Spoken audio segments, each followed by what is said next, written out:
All right. Hey, everybody, welcome. Let me flip this over here. I'm so excited to have you guys all join me today. I am streaming right now. It looks like everything's good to go. I just wanted to say thank you so much, you guys, for attending this workshop. I've been thinking about this for weeks. I've announced this on my podcast. And so I know a lot of you who are following along in the podcast have responded to this, hopped into the workshop. And I genuinely appreciate the fact that you guys are willing to spend the time with me. And time is the most valuable asset that you have. So I genuinely want to make sure that none of it is wasted. You guys get the direction that you need, as much support as I possibly can give. I want to share with you the things that I've learned over 15,000 hours of therapy. I just want to shortcut this process for you as much as I possibly can. So I can see you guys jumping in the comments. I see Yannick, Christopher, hello. Antonio, Les, hey, what's going on? It's good to see you guys. Happy to have you here. If you have questions, we're going to be doing a Q&A section at the end of this. So whether you're chiming in while we're doing it or saving the questions to the end, I'll probably segment this so that I can go deep on all the questions and then making sure and have as much back and forth as we need to with this. I'm excited to have you here. Joshua, hello. Michael, good to have you all here. So what I want to do is, looks like I'm good to go at this. So I'm just going to do something here for the stream. I'll probably flip back here and forth just to make sure we're all up and running. But Christopher, your question is, can we rewatch this afterwards? Yep, I'm going to have a recording for you guys to watch, and that is going to be available for you as well. Are you guys here alone? Are you with your spouse, your partner? I'd love to get a little bit of background about who's here. And again, making sure I'm going to customize this to everybody who's listening. So what I want to do, let me make myself smaller. And I realize there's a bit of a delay, so you might hear me ask a question, and then there might be a bit of a delay in what we in our conversation here. So, Lady Hayes, welcome. Okay, this is Tyler, my wife's account. Okay, good. Glad to have you here.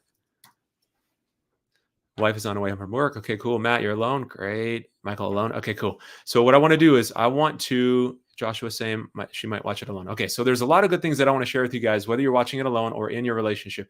There's so many good things that you can do to rebuild trust. I know this can be so discouraging to feel like you get stuck in this spiral. You're trying to do your very best, but it doesn't seem like it's working. And so, like I said, I want to share with you the most important things that can help with this issue. And I want to just jump right in. It looks like other people are here alone. Hello, Cody. You're here with your wife. Dodger, Rich. Okay, wife's here with you. Okay, good, Rich. All right, you guys. First things first. If you don't know who I am, my name is Sam Tielemans. I'm the host of the Couples Healing Podcast. I'm a licensed therapist, and I've been working with couples and individuals for the last 14 years. I had a friend who opened up to me who said he was struggling with his pornography use. He could not stop after literally 7 years of trying everything he possibly could. And I remember listening to him and thinking, like, I had this thought come to me. I'm sure I'm going to see this a lot in the church. I'm religious. Whether you are or not, it's the same, right? I just thought, I'm sure I'll see this a lot in the church. I should learn how to treat this. And so as I've just gone down this path and learned, there are so many people who struggle with this, whether you're a Christian, whether you're not, male, female, this affects everybody. And so I want to share with you the very most important things that I've seen help couples rebuild trust, and the things that you can implement literally this week to start helping you guys make progress. First things first, who is this for? This is for you if you're struggling and having repeated setbacks and you still haven't been able to overcome this problem. This is for you. It's for you if your relationship has been affected by dishonesty and lying, and this has been happening for a long time. If you're actively struggling with pornography, even if you haven't had any form of like distance from the issue, if you're actively struggling, this is for you. And also if you just want to work on healing and you can acknowledge this is an issue. So who is this not for? This is not for people where the husband doesn't acknowledge this to be a problem. There are plenty of people who just think, yeah, this is normal. It's not that big of a deal. Maybe their wife is upset about it, but he just minimizes and says, it's not a problem. I don't really want to change. Or he doesn't have a desire to work on this. So that's number one. Number two, if you're a wife listening to this, but you don't want the relationship anymore, and there's no willingness to work on healing and ultimately reconciling if the steps are in place. If you're not there, that's totally fine. But the things that I'm going to share with you won't really help. There's other things that you can do if you're in that spot and your husband's not interested and he's not willing to work with you. There's a whole nother thing that you can do. to address that. But at least for those of you who are listening, it's going to be these specific people who are wanting to work on this and are willing to do what it takes, just maybe need some extra help. So I want to start off by first defining just the most basic definition that I could find about trust is the belief in the reliability of somebody else. So there's a sense of predictability. In order for us to have trust, we need to predict our spouse or our partner and have a sense of who they are and how they operate. And if that's there's a belief that I can count on you, I know who you are, and I'm safe with you. And when couples have that trust, then they're able to move forward, having that foundation to create a sense of connection and closeness and love that's not really possible without that trust. The problem is, though, that after there's been a discovery with pornography use, a wife will often ask, how could this have happened? How could we be stuck here? I never knew this was even going on. How could you have done this? Our whole relationship has been a lie. So many people, so many women will redefine what their whole relationship is about because they think, okay, if this has been going on and I just didn't know about it, what else might be going on? Or if I know this much, how do I know it's only this? And everything they think about from the past, all of their previous experiences, their memories, their vacations, everything else gets called into question. They think it's a total lie. And then there's this belief of, I'm not enough. And this is really, really discouraging because nobody wants to be stuck here. And men and women experience this very, very differently, which I want to go into in a second here. But it's first so important to understand, how did this happen? If we can't answer that fundamental question of how did this happen? How did we get here? It's so hard to move on. And when I say move on, what I mean is like move forward with closure. And so what I want to do is I want to share with you my screen here. And I'm such a visual person, so I want to sketch this thing out here just so everybody's on the same page. So when I think about this question, how did we get here? And this is so important, I think, for both men and women to both have a solid answer on. This is the image that comes to my mind is there's a timeline, right? So I'm gonna outline the timeline of a man. And this is, of course, this is not like every person fits into this category, but this is one of the most common explanations for how somebody gets here in this place of struggling with this issue. So here's the timeline of a person's life, a man's life. Here's birth, then they're moving forward, and then there's a point in their life where they are introduced to pornography. So let's say it's right here. And the average age of exposure, by the way, is between 9 and 11. So it's very, very young. So when somebody is first exposed to pornography, it then becomes a part of life eventually. And it's not like, 11 years old and then you're watching it every day. It's not like that. But it gets planted as a seed. And depending on the situation of somebody's life, so let's say they're introduced when they're young and nobody talks to them about it. They feel this shame, they feel this guilt. But there's also this conflict of curiosity, and their body responds to it because we're all sexual beings. So when somebody watches pornography, it speaks to that part of us. And if you're a kid and you don't know any better, there's a part of you that knows this probably isn't right, but there's another part of you that's very curious. So over time, the degree and frequency of usage increases. And so there's this introduction to pornography, and then slowly there's like usage increase, and there's phases. And whether it's a long phase or a short phase, but there's like this like process that people go through over the course of years, and they struggle for a long time. They try to quit, they do well for a little bit, then it comes back. Then they try to quit and they do well for a little bit. And when they realize maybe late, in their teens, 20s, 30s, like this is an issue, I have to get this solved, they can't. They're unable to ultimately put this behind them for good, despite the effort, despite the desire, the prayers, the energy that they're putting into it, the amount of focus that they have on it. They just get stuck in this pattern. And there's an up and down pattern. And then what happens is they ultimately then meet the person that they get together with. They meet their spouse. So then in this spot here on the timeline, maybe you're in your 20s, maybe you're in your 30s, whatever the timeline is, it doesn't really matter. But this is what I want to highlight, is that long before you and your spouse meet, this pattern has been going on likely for years. And what happens is people get into a relationship, and some people think, okay, some guys think if I just get married, this will go away. because I'll have a person that I can be intimate with. Therefore, this won't be a constant problem in my life.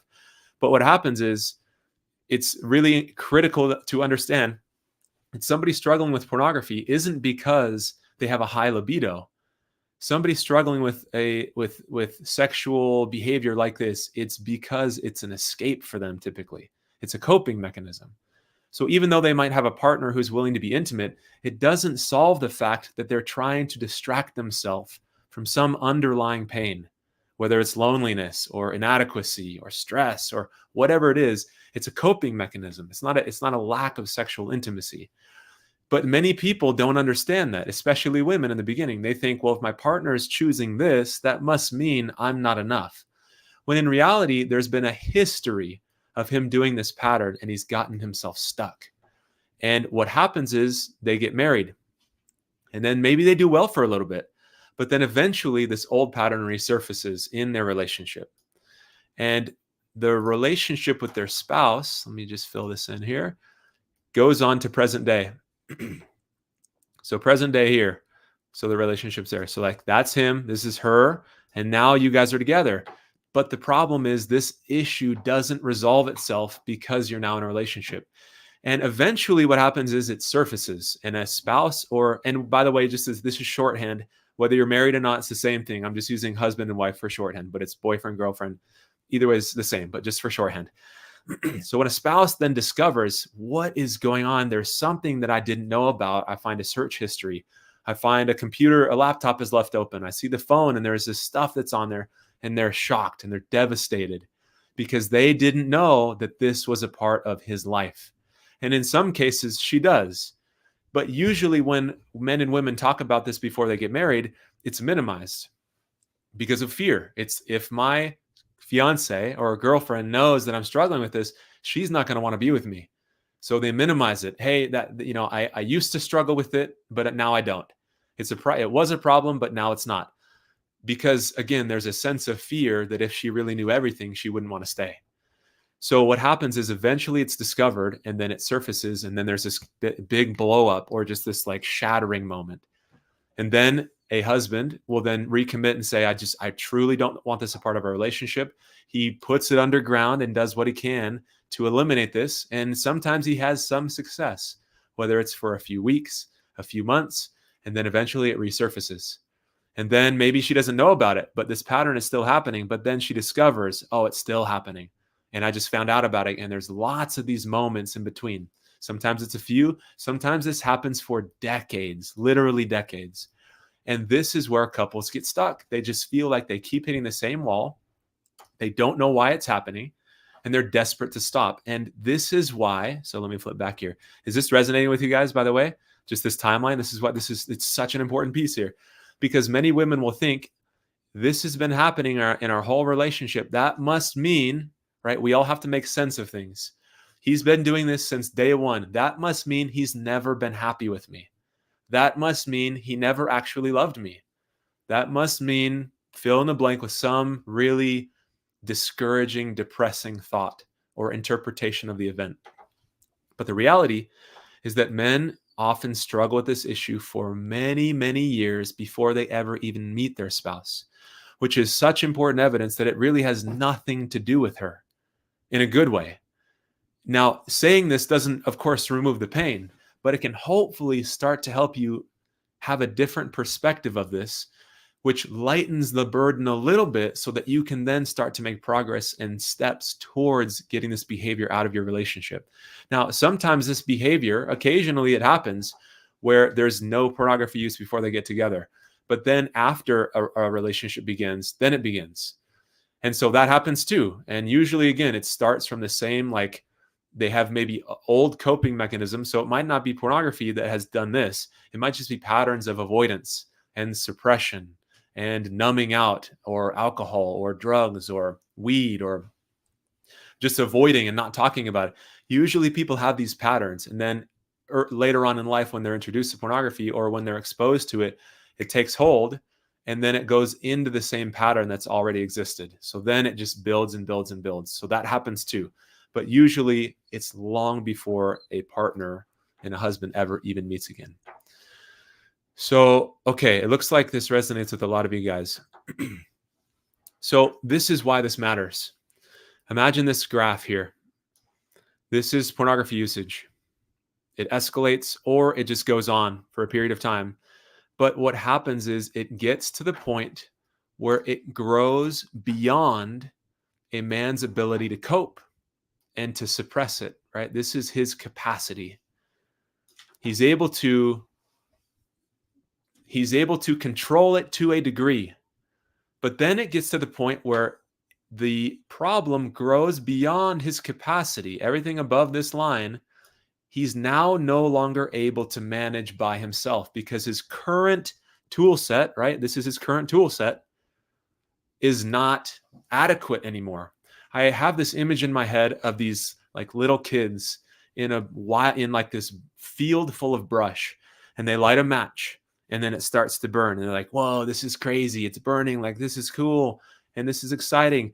But then what happens is it continues to grow and everything beside it catches fire, and then it grows and grows and grows until it hits this point of like, what have we done?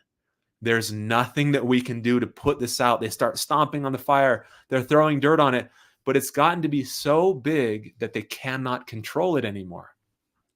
This isn't because there's something wrong with them. It's because their current skill set, they don't have a fire engine, right? There's not this massive dam that they can just break open and channel all the water that way. There's nothing wrong with them, but their current skill set is wholly inadequate to deal with the degree of the problem. And this is why guys have a hard time stopping. It's the same thing. It grows beyond their capacity to stop. This is why I really appreciate the fact that everybody's here. I would assume everybody is a podcast listener. That means you're taking steps. You're wanting new tools. You're trying to address this. And the more new tools you get, really the goal is to not only increase your capacity to stop, right? Increasing your skill set and your tools, or let's say it covers that, right? But at the same time, the usage goes all the way down to zero. And that happens when you get the right tools. So I'm really, really happy you guys are here. And so why does this matter? Let me flip back over to this. Okay. Why does this matter? There's two very different experiences. A husband will compartmentalize. And in his mind, the relationship with his wife it's like there's nothing, he's not watching pornography because there's some inadequacy. He's not unhappy with her. He's not thinking, well, I'm not happy here, so I have to look elsewhere. In his mind, he loves his wife. There's a couple of episodes that I did with people who have been working with me in my program. And afterwards, I want to share more and more success stories because I feel like it really, really helps build hope. So I've had a couple of people share. I have a couple of people more who are willing to share and want to share their experiences. There's one particular person, if you go back and listen to Todd, I think it's like, 2 months ago or so, I specifically asked him this question because I needed women to hear this. I said, when you were struggling with all this stuff, was it because you didn't really care about your wife? And he started to get teary. And he says, I love my wife more than anything. I just didn't know how to stop. Men compartmentalize. It's this issue that I need to solve, but it's not because of my relationship. And I love her and I want to be with her. But a wife doesn't do that in the beginning. And understandably so. I would neither if I was in her shoes because it feels so personal, right? She takes it very personally in the ways that we just described. I'm not enough. He's choosing somebody else. And it creates such pain. And so for a wife, the learning about discovering that he's struggling with this redefines everything. It makes her question the past. And every conversation, every good memory now feels tainted. This is where it's so hard because a wife struggles with all this pain. And when she hears her husband, when her husband hears her say that, you never loved me, none of this stuff was real, he's thinking like nothing could be further from the truth for me. All of this was real with you. But there's this conflict there, right? Which is what ultimately keeps people stuck. And so, yes, I just saw the comment there. As a wife, it's definitely made me feel unworthy and unloved and not chosen. Of course, Kristen, that makes sense. I think most women feel there. And most women start there. They feel that. And it's awful. So what do we do then? Well, there's symptoms, right? There are symptoms of no trust. Hypervigilance. I'll just run through these quickly. Hypervigilance, constantly questioning everything. Suspicion. Her wall is up. There's anxiety and depression. She thinks about it all the time. Even if there are good moments, even if you guys are getting along, but there's still this overwhelm and it's always on her mind. There's tension or distance in the relationship. And all of his efforts, it's very discouraging for him to feel like no matter what he does, nothing seems to help. This is a reflection of a lack of trust. And so this is what I want to pivot now and share with you. Okay, what do we do about this? My hope is that setting the stage this way can start to help you see there's a path forward that we can start to work with this in a different way. Because again, any man that I've talked to, it's this experience of I love her so much, but I don't know why I keep doing this. I want so desperately to stop, but no matter what I do, it's not working. There's a way for you guys to come together and for him to work through this individually, right? Solve this on an individual level as well as rebuild trust. So this is the theme. I want to give you a new look or maybe expand how you understand trust. Trust is a decision that you make. However, the decision of adding trust must be into the container of safety. So what do I mean by this? Trust needs to go into something. And safety is the container in which you can put trust. Or another way to think about this is safety is the foundation of trust. And so most people think to themselves, I want to rebuild trust in my relationship and I want to make sure that it's solid. But the thing is that trust is an outcome. Trust is the result. It's not the input. The input is if you focus on building safety, trust is a very natural result of that. So I hope that resonates. How do you do this? What is safety made up then? What is it made up of? So if that's going to be our target in this workshop and then beyond, it's to focus on building safety. How do we do this? There's multiple elements of this, but I wanted to break down the top 4 elements. And there are a lot of the things that maybe you are thinking of fit underneath the categories of these. So I wanted to go high level. There are 4 major things that you can do. Again, literally starting tonight, this week, to start to build safety in your relationship. The first one is honesty. And I'm going to go deep into all of these and share with you what this looks like, what are the reasons for it not happening, and what you can do to solve those issues. So number 1 is honesty. Number 2, having emotional connection in your relationship. Number 3, knowing the root cause. And number 4, then addressing the root cause and then being consistent in your actions. This workshop, my focus, because none of this might be brand new information, right? I'm sure you've heard elements of this and thinking about how these things are important to have in a relationship. Yes, that's true. My goal for today, and as I work with any of my clients or people who want to start to work with me, my goal is to not only just share this with them, 90% of the work though, is helping them remove the blocks that get in the way. Everybody knows honesty is important. But my job when I'm working with people is to discern why isn't it happening? Because as soon as we can recognize what is getting in the way, then there's a bunch of good tools that somebody can implement to remove the blocks that get in the way of being honest. So then it's effortless, then it's natural. It doesn't have to require all this work because we got the things out of the way that cause the problems. So that's really what I want to share with you guys tonight is what gets in the way and how can you ultimately overcome this. And I will give you specific examples of this. And again, if you have questions, please be thinking about, well, how does this fit for me? Or how can we implement this? That's what I want to talk to you guys about at the very end of this. So let's start with number 1. Honesty. There's a couple things that I want to talk about with this, just to really see if I can reinforce this with you. So honesty is truth is a step forward, not a step backward. So many men that I work with think to themselves, if I tell the truth, it's going to set us back. It's going to cause even more problems. It's going to make her even more upset. Therefore, I don't want to do it. I know I should, but I'm scared. I don't really want to do that because of it's going to set us back. That could not be further from reality. When you share the truth, it's 100% of the time a step forward. Yes, it's true that she might be upset and hurt. Yes, it's true that it might reduce the levels of trust that she has. However, none of that stuff is real. Meaning, let me say it a little more specifically. None of the foundation, if it's not built on accurate, precise truth, if it's not built on reality, it's not real. So even though she might think she has a sense of trust in you, if it's not real, then it's not true. And so even though it might cause pain, having transparency is the only way to create a container of safety. There is no other way. So what do?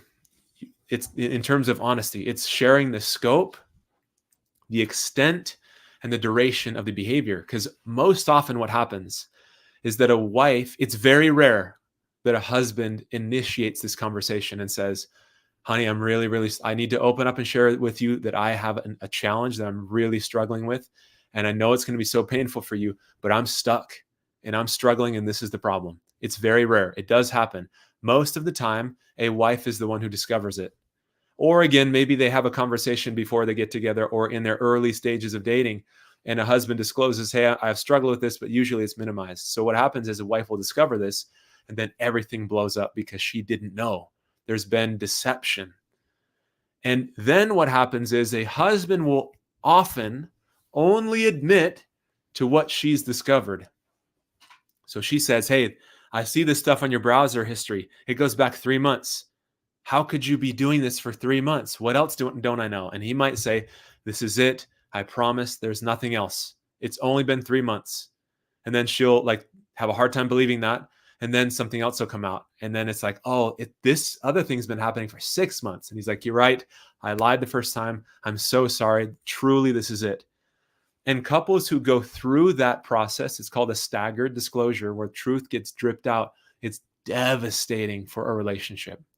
So if you've been in that type of relationship where there's been staggered truth, staggered disclosures, having this a full conversation where you start today and start to share or prepare for and work towards having a conversation where all of this is disclosed. You share the scope, the extent, and the duration of the behavior. Sometimes a husband will say, this really is it. This is what I do. It hasn't escalated beyond pornography. But so often a wife is in the dark with how long, to what degree, how frequent, how long has this been happening, what's the scope. That's where then the conversation should take place, where she can get all the blanks filled in with the things that have gotten in the way of that.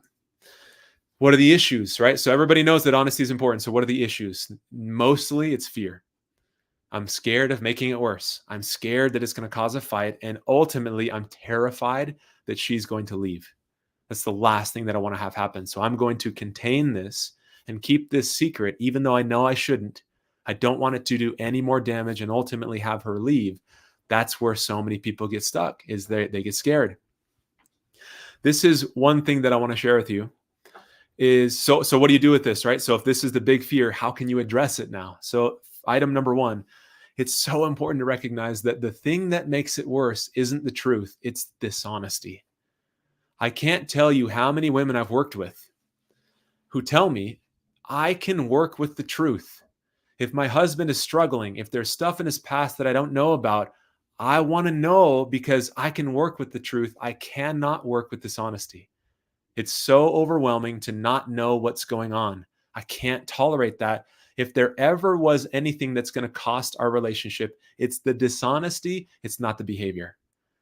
And I know sometimes a man might hear that and think like, oh yeah, that would be nice. But I can verify, after having worked with I've probably done over 15,000 hours of therapy, legitimately.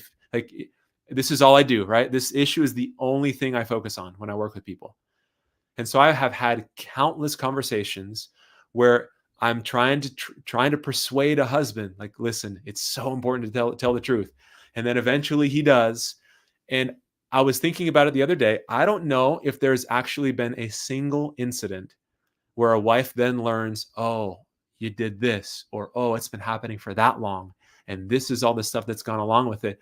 I literally don't know if there's been a single moment, a single couple that I've worked with where the wife says, oh, you did that. That's crossed the line. I can't stay anymore. Literally, I cannot think of one time. Every other couple I've worked with, the wife, of course, is devastated when she hears the full truth, but it's from there that then they can move forward and ultimately resolve this problem. So it's not the behavior that makes it worse, it's the dishonesty. Number two, if he's afraid of fighting, then what's the countermeasure for that? It's communication tools. If they fight and they don't know how to talk about their pain in a way that's constructive, if couples get stuck, like I mentioned on the podcast a lot, these negative cycles of protection, where it's fight or flight, it's defend, it's anger, it's shut down, it's criticize, right? When couples get stuck there and they clash on that level, communication tools are what will help you to have a conversation in a much more constructive way. There's 100 things that I could say underneath that category. And maybe at some point I'll do another workshop specifically for communication, but there's so much that goes along. When couples develop the skills to communicate about hard things, there's so much healing that can take place. All right, number 3 is commitment. I remember working with a guy one time who same story, right? Hit it, surfaced, everything hit the fan, and now they're working through it because he was 100% committed to being truthful. And he tells me in session with her present, he's like, I will not lie to her. I will never lie to her again. And anytime she has questions, they have conversations, and they've been doing really good work with getting these tools as we've all worked together. And they can have really, really hard conversations in a way that can bring closure. So having this commitment of I'm not going to lie anymore then enables you to recognize truth is how you move forward. Let's get the tools that we need to resolve this and repair the damage ultimately so that we can move forward and leave this behind us. Any questions on this before I move on? And again, there's a bit of delay, but drop it in there and let me know if there's anything that comes up for you.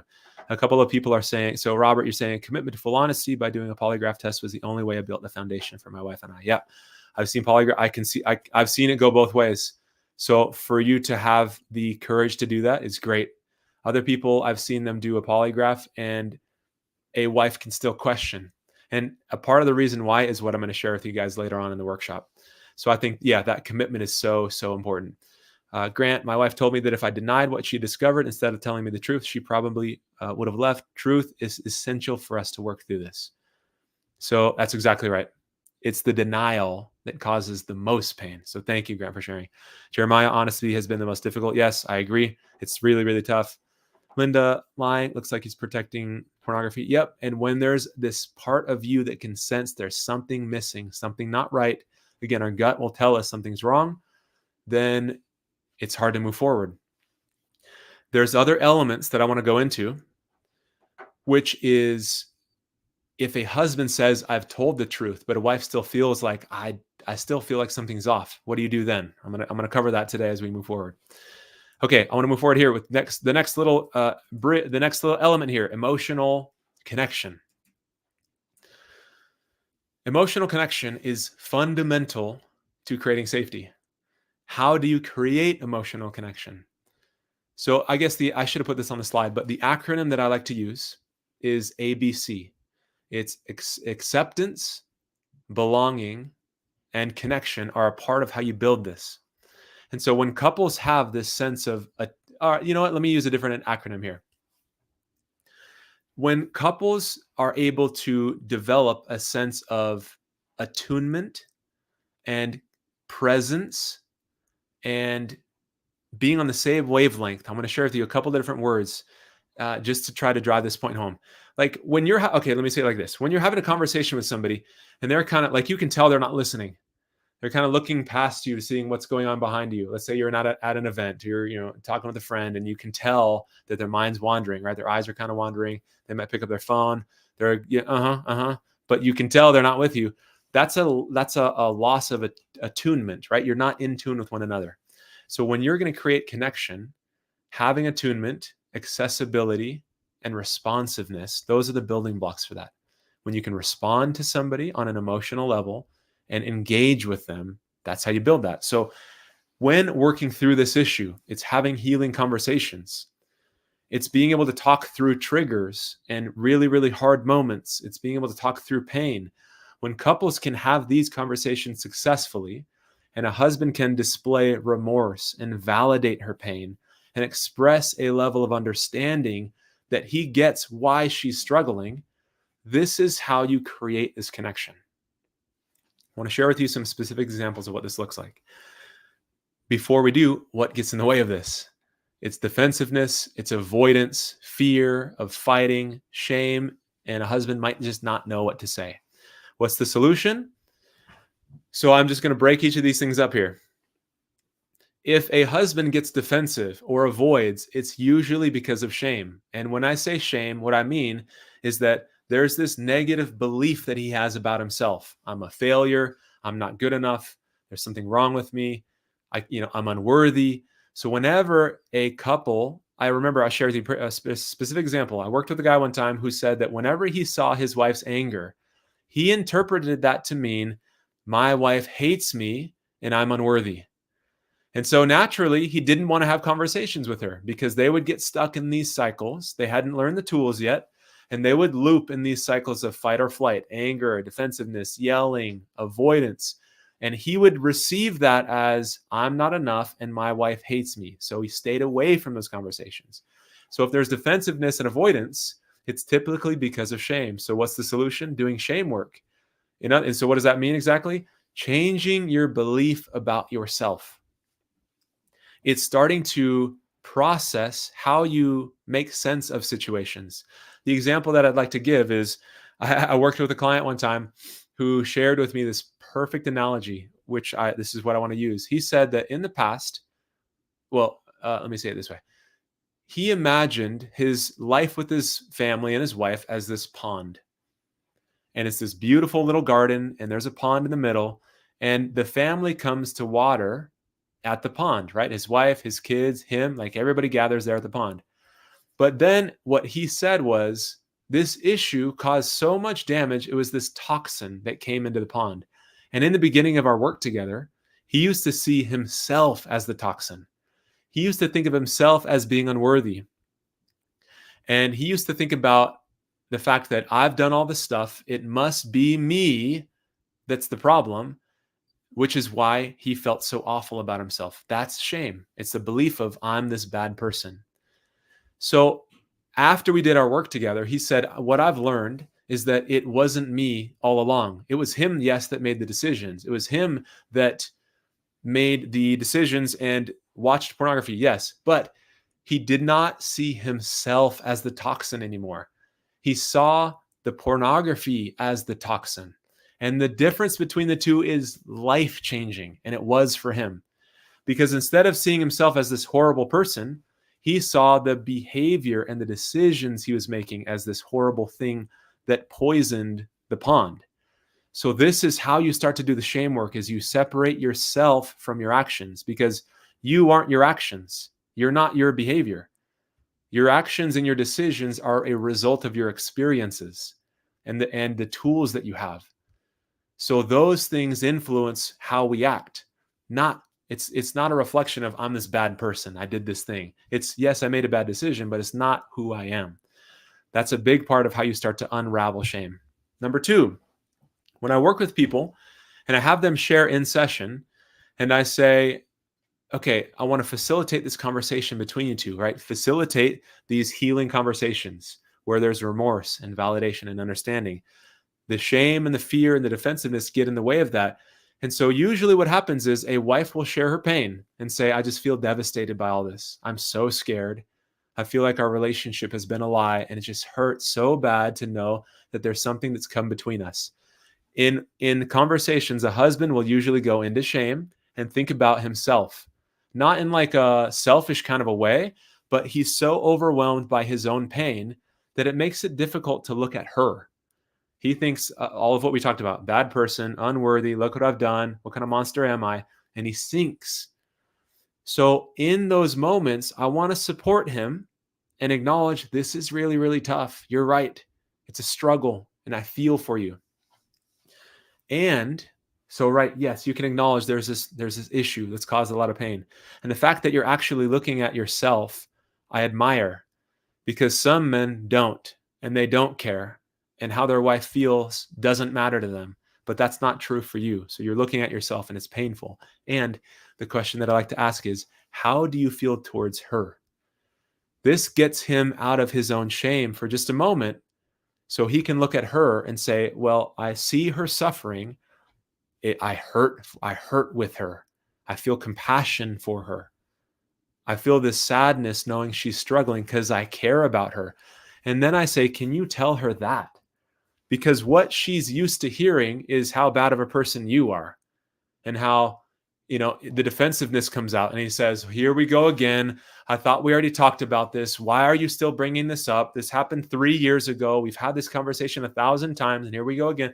That's that cycle that comes in, the defensiveness because of the shame. And so I said, she's used to hearing all that, but can you tell her what you just said, that you feel love and care, and you can see why she's struggling? And he turns and tells her that. And then guess what happens? There's a small part of her that starts to feel a little bit of comfort. This is how you have healing conversations together. It's through acknowledgement. The good news is that a husband doesn't have to defend himself. He doesn't have to portray some kind of an image, because that's not what she's looking for. What she's looking for is to know that her pain matters. And when a husband can understand that, it's a lot easier for him to set aside the defensiveness, because he doesn't have to defend anything. It's literally just about her feeling supported in her pain. Are you guys with me on this? This is such a critical piece.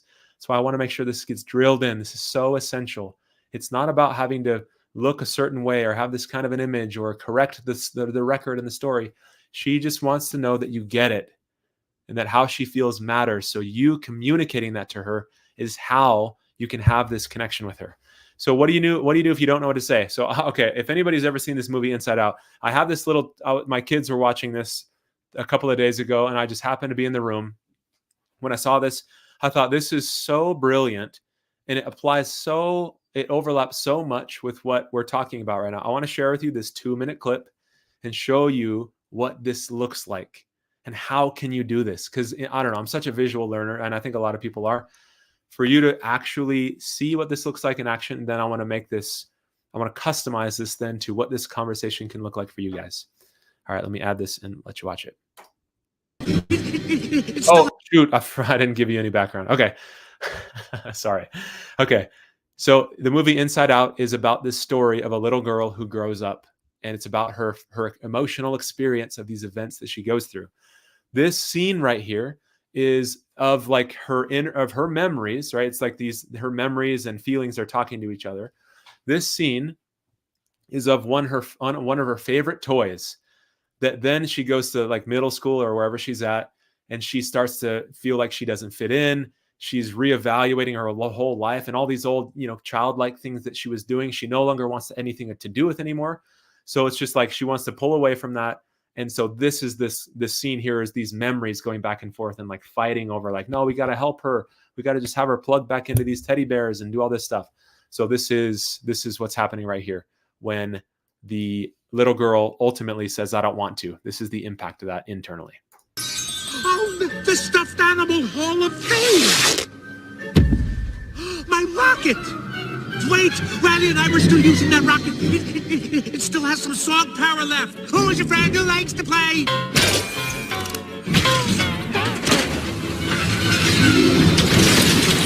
No, you can't take my rocket to the dump. Riley and I are going to the moon.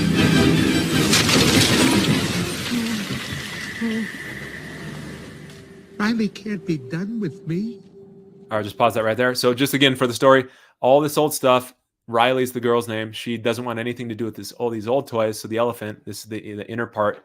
He says, Riley can't be done with me, right? And so I want to go from here. And quickly, hey, the girl right here, this is Joy. So Joy always wants to make everything okay. She wants to make sure that there's no issues, everybody's happy, don't worry about any bad. You'll watch how she tries to approach it. And think about maybe your conversations. Does this sometimes happen? And then the blue character is sadness. Each feeling approaches pain differently. So I want to have you watch and pay attention to how that looks. Hey, it's going to be okay. We can fix this. We just need to get back to headquarters. Which way to the train station? I had a whole trip planned for us. Hey, who's ticklish, huh? Here comes the tickle monster. Hey, Bing Bong, look at this. Oh, here's a fun game. You point to the train station and we all go there. Won't that be fun? Come on, let's go to the train station. I'm sorry they took your rocket. They took something that you loved. It's gone. Forever. Sadness. Don't make him feel worse. Sorry. It's all I had left of Riley. I bet you and Riley had great adventures. Oh, they were wonderful. Once we flew back in time. We had breakfast twice that day. Sadness. It sounds amazing. I bet Riley liked it. Oh, she did. We were best friends. Yeah, it's sad.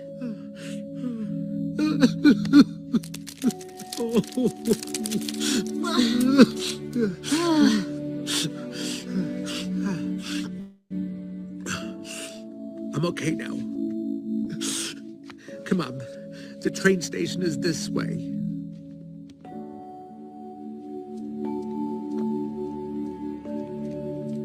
How did you do that? I don't know. He was sad, so I listened to what... Hey! There's the train! All right. Isn't that amazing? That demonstration. Perfect. It's perfect. Joy says, it'll be okay. We're going to get through this. It's not that big of a deal. Let's just move forward. Let's not think about the past. And then sadness takes literally the opposite approach and says, and sadness says something like, that toy must have meant a lot to you. And just sat there, right? Just sat there. And then he says, the elephant's like, yeah, it did. We had so many plans. And what does Joy do? Don't talk to him about that. Don't bring this up. You're going to make him feel worse. But sadness keeps going. And then ultimately, what happens? There's a moment of understanding. There's a moment of connection. Another word that I used earlier today, which was attunement, right? Joy was not attuned to the emotional state of the elephant. They're on different channels. And when you're on different channels, you keep missing and you loop. And it makes the wife feel, so let's link this to you guys. It will make your wife feel like her feelings don't matter unless you're attuned to them. Sadness stepped into the feeling with the elephant, had a moment of connection, and then the elephant says, I feel better. And then naturally gets up and then moves forward. Joy doesn't have to pull the elephant to say, hey, we got a mission, let's keep going. When sadness gets worked through and seen, this is how connection happens. This is how couples come together and bond in a way that's just not possible if we overlook it. So the goal of these conversations, just to drive this point home, is not to put sadness on the shelf because you can't. It's there. It's rather to enter the sadness with your spouse. Because when you do and simply just acknowledge and say, it makes sense to me. So what does this look like for you guys? It makes sense to me why all of this seems fake. I can understand why it feels like our relationship has been a lie, because there has been lots of lies. I haven't been truthful with you. I understand why you don't believe anything that I say. And I don't need you to believe me. I want to show you. And I know it's going to take time, but I can see that you're hurting and this matters to me. Expressions like that, where you're not trying to convince her of anything. You're not trying to get her past her sadness. It's literally the opposite. You simply take your time in the feeling. And when you do, that's how you find these moments of connection. Are you guys with me on this? This is a fundamental piece that many, many couples miss. And not because they don't care. It's because of the fear. It's, I don't know what to say, but if I can just get her past this and have her think about something else, or just tell her it's been 5 years and I haven't done it in a while, or I don't even think about this anymore. I get where this is coming from, right? I would do the same thing if I was in your shoes, if I didn't know. But that's why I wanted to demonstrate this to you. It's simply entering it with her for the purpose of conveying compassion. That's all we're focusing on with these healing conversations. The next thing that I want to say is, it sounds like that resonates. One of the hardest parts for me to hear was that I stole all the years of marriage and my lies and she'll never get them back. That's very tough to hear. And like you said, so like I was saying, when you enter that and acknowledge that and just be in her grief with her, that's the jumping off point for healing. Michael, you say empathy was one of your biggest hurdles. It's tough. It's tough because all the shame gets in the way, right? What are the issues for that? The shame often gets in the way. I don't know what to say. So I wanted to share this with you so you know what to say in these future conversations because they're going to keep happening. And that's not a bad thing. If you watch this movie, which is so well done, what you'll find at the end of the movie, Joy learns that there is a place for sadness. Because when this little girl is sad and cries and her parents come over and comfort her, that's what creates inner strength. Sadness is, of course, a part of life. So it's not a matter of trying to avoid it, but rather when we're there, when that's shared, we can find connection and closeness and support, which actually builds inside of us these inner resources, this scaffolding that then we get to take with us as we move forward in life. And the more, and this is true for parents and children, this is true for romantic relationships, that's the best way to foster resilience in a child isn't to protect them from bad things happening. It's to, and nor is it to just try to get them out. Hey, you're a big boy. Don't worry about it. Just get up. It's not that. It's going into their sadness in the same way as you saw in the video to build them up through attunement. I see that this really, really hurt. Like I have a little 4-year-old boy. If he falls off his bike, and if I were to say, hey, don't worry about it, get up on your bike, and I make him get back up, will he? Yeah, sure. But what I find to be more effective is if I just pick him up and like, bud, that looks like it really, really hurt. And he shows me his elbow. I'm like, oh, I can't believe that. That's hurt so bad. And I rub it like this, man, this is so hard. Are you okay? And I just sit there with him in that. He then feels like, okay, I'm okay. And then I can say, you want to hop back on? And we do. That's what builds these inner resources for people. And that's so different than babying and coddling and like putting a bubble around them. I want him to get back on the bike, but I also want to build him up internally to know, yes, when you make it, when you go through a hard time, there's a place for you here and I can support you. And then let's keep moving, right? The let's keep moving is a natural next step of feeling seen though. And I think a lot of people try to reverse those things. Okay. Lastly, communication. So why doesn't this happen? Why are these conversations hard? What gets in the way of emotional connection? A lot of times it's communication. I'll share with you very briefly. I had a session with a couple where the wife would get so angry with her husband because, well, I don't know if I say so angry, but they would have these fights about stuff that wasn't done around the house. It's not that she was stomping around all the time. It took a long time. She would tell me like in session, it takes me, it's not like I see something undone, then I'm on his case. It's not like that. And it's true for most people. It's not like that. There's a progression. Hey, can you do this thing? It doesn't get done. Hey, don't forget this thing. It doesn't get done. And I will do it. There's no follow through. Eventually, of course, we get frustrated.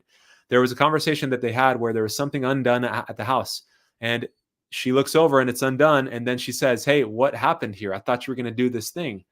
And for him, he felt nagged. He felt like no matter what I do, I did all this other stuff. And the thing that you point out was what I didn't do. And then they get into this fight and then they spiral. And this was a common scenario for them.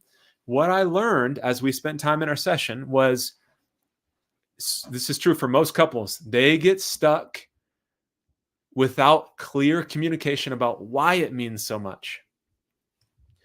So in other words, for her, the fact that he didn't do the curtains was an indicator that he wasn't following through.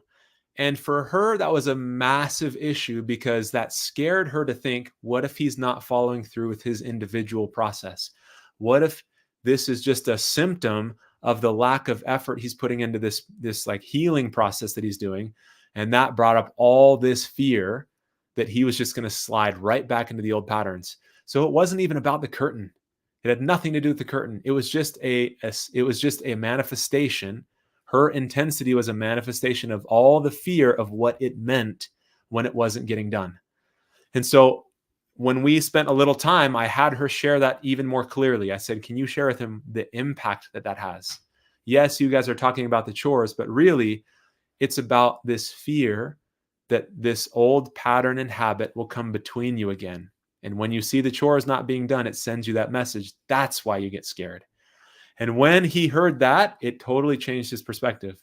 Clarity and communication can help couples have better conversations together. And so that's, again, there's a lot of tools that you can put in place to help you with that. But that's one that I wanted to share. It's talking about the impact of an event. Why is it affecting you? And yes, don't take this to mean like every little thing has to mean the end of the world, right? Sometimes it's like, hey, you said you're going to pick your socks up. Like, come on. And you get frustrated. Yes, I get that. But whenever there's like the issue feels even more charged, it's usually because there's something underneath the surface. Okay, let's move on to the next one. Knowing the root cause.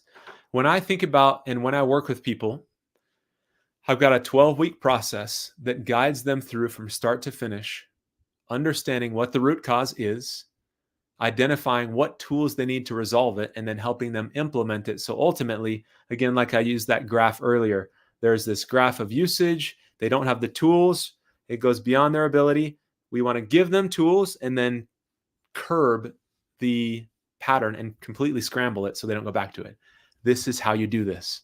You've got to first identify. This is so critical. If you don't know what the root cause is, how are you going to know what work to do? If you don't diagnose the problem, I don't know. My father-in-law is a pilot.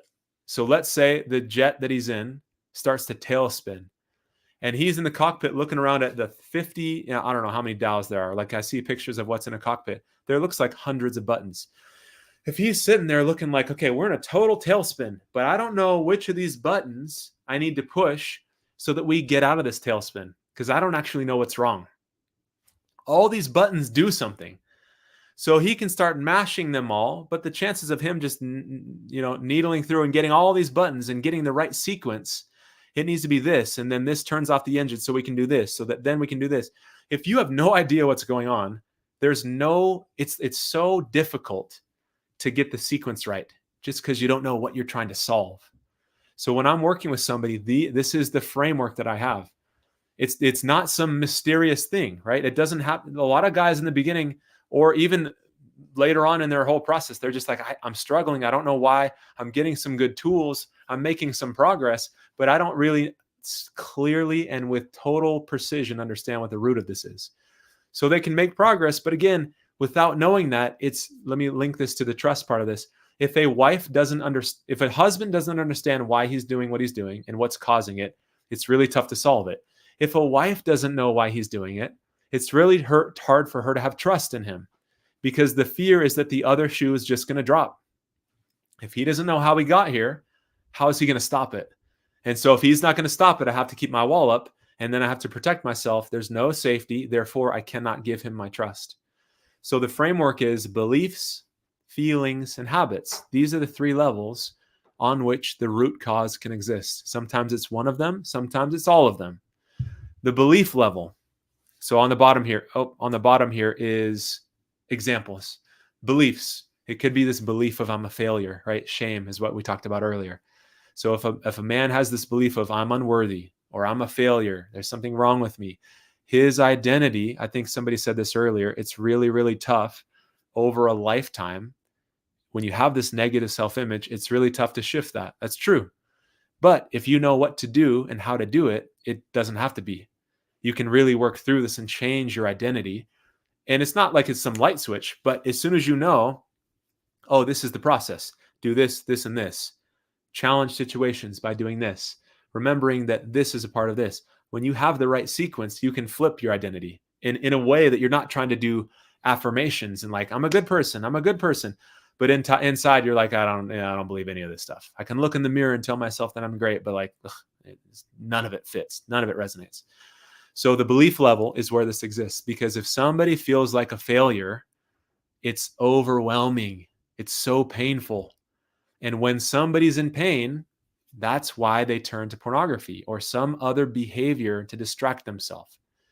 So a spouse also understanding, a wife understanding that this problem, this pattern is a result of negative coping in most instances. Understanding what the pain is critical. So beliefs, so the failure. Next, it could be just feelings. Feelings of sadness, overwhelm, stress, anxiety, depression, loneliness. The feeling, any negative feeling can start the chain of dominoes, right? Can trigger, I don't really want to feel this. It feels so heavy. And then the thought might creep in like, all right, I'm just going to scroll online and just kind of distract myself. And then they're on Instagram and then some provocative image pops up. It's like, well, it's not fully pornography, but like, maybe I'll click into it. All the while, the dominoes are falling towards another setback, and you're stuck in this loop because this has been the pattern for years. These elements are what contribute to that: the beliefs, the feelings, and then the habit, right? I've just been in this habit of coping in this way. And because I feel overwhelmed and stressed and like I'm a failure and I cannot get anything right, I'm feeling down. The thought comes in again, because it's like through conditioning, the brain will kick the idea out. Well, you know what will take care of this? Let's just go look at something. Let's just avoid this and just numb out for a little bit. It's through the habit of when I'm in pain. If you learn this, going back to that diagram here, right? Going back to this diagram, if you learn early on that this is a way out of feeling overwhelmed and pain and by yourself, the brain will send that message to you in the form of an urge. So this is a really important message to understand. When you're in pain, because of all this conditioning, the brain will send the message to you to go distract yourself in the form of an urge. That's why the urges are there. You're in pain, the brain triggers this association. Oh, if you're in pain, do this behavior. So it prompts you with an urge to go and seek. That's how these things link up together. So when that happens, then the habit kicks in and the dominoes keep repeating. Then you hit rock bottom again. It's like, I don't want to do this anymore. And so many men that I work with, when they declare, I don't want to do this anymore, and they tell their wife, I'm done with this, I'm over this, they mean it when they say it. They don't want to be doing this anymore, but they're stuck in this loop. And the problem is they can't sustain that decision because they still haven't worked through their beliefs. They still have these unresolved, unprocessed feelings, and they don't have the tools to deal with this in a way that creates closure. Closure is the goal. And unless you know what you're trying to close and what problem you're trying to solve internally, it's really, really tough. Like I said, you've got 1,000 buttons in front of you. The chances of pushing them in the right order are very, very low. So this is how we want to address this. So how do we do this? So if there's a feeling, so these are the 3 levels. When I'm working with somebody, this is the lens that I'm listening through. Is when they're sharing with me their story, their triggers, what their struggles are, I'm listening and categorizing. Because then, based on the category, there's a bunch of good tools that you can put in place. If the engine has a fire in it, what you're going to do is different than if the wing is loose. Again, silly analogy, but we've got to know what's going on to then address this. So if you're failing, if you're this belief of I'm a failure, it's going back to what I shared earlier. I think I made this word up. It's depersonalize. In other words, you take yourself out of the equation in terms of yourself or your worth, right? It's not I'm a bad person. It's I made a bad decision. And a part of the evidence for that is if you feel bad about what you're doing, it's a reflection that that's out of alignment with your values. Right? That's the core of who you are, your values. So if you feel bad about it, it means it's not good. It's not okay with you. There's this good in you, which is why it feels bad. So when I work with guys to help them in this process, that's a big part of what we do is sync what they might know up here. Okay, I know I'm not a terrible person, but I sure feel like I am. I'm trying to do my best, but I'm just a failure. And no matter what I do, it's not enough. The goal when I'm working with somebody is to align those two things, so that you can actually feel your worth and know that you're not a bad person, and replace it with, I know that I'm a good person. Yes, I make bad decisions sometimes, but it's not who I am. So that's how you challenge. That's one of the ways. There's other ways to do it, but that's one of the ways to challenge this idea of failure. Sadness. So what do you do with sadness? What's another way to handle that? Instead of just suppressing it and then coping, sadness, the best way to deal with that is what you just saw in the video of Inside Out. You share it. You share it with an audience that cares. And the more you share, and the more the other person is there to support you and listen and just validate and be there with you in it, that's how you get your feet underneath you. And again, this is true for both people. I know earlier I mentioned this in the context of a wife sharing and a husband responding with compassion. It's no different for him. When he's struggling and feeling overwhelmed, and let's say he messed up at work, and his boss came down on him. He comes home and feels like a failure. In this cycle, it's very easy for a man to compartmentalize that and say, whatever, it's not that big of a deal. I don't want to burden my wife. Keep this to myself. When the reality is that when you share and just let her in, you're getting 2 birds for 1 stone. Number one, You're building new muscle memory to deal with these underlying problems in a different way. Number two, you're actually fostering connection between you and your wife, which, going back to what we talked about in this container, this is what creates safety. When you show up differently, that's how she can start to trust you, because you're responding to your pain differently. You're interacting with her differently. And that's ultimately what we need, is to be different, because the same old doesn't build trust, because that's what got you guys stuck. But the changes in who you are and how you show up is a part of how you not only build trust, but help you to work through what's going on.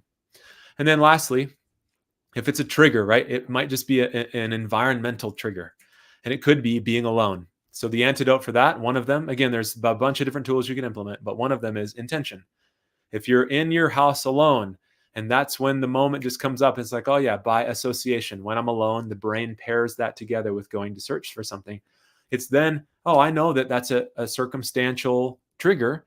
So what I'm going to do is come up with a plan to address that specific one. And it's just intention. So when you're alone, what would you rather be doing? If this was no longer an issue for you, and you could do anything in the world, what would you want to do? If you had a spare free hour and you were working towards improving yourself, building your relationship, developing spirituality, harnessing your talents, working on a project, having a goal, like there's so much good that's in life. So if you had a free hour, what would you want to do towards those things? You get really, really clear about what that would be, and then you plan that out. When you know your wife is going to be at work, or she has a meeting, or she's out with friends, you have already in your mind, this is what I want to do. Like I'm stoked that I have an hour that I can devote towards this thing, and you step right into that, and you start to take action on that.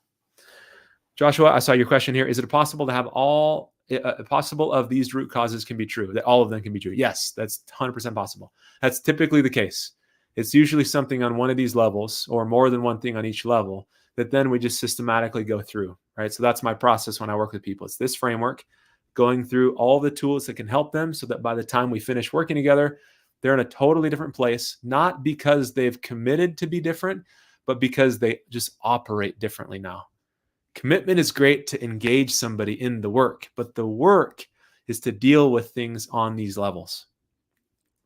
So that's why I say, I guess I'm touching on these things, right? You're understanding the root cause, and then addressing it specifically, tailored to what you need the help with. Again, belief, feeling, habit level.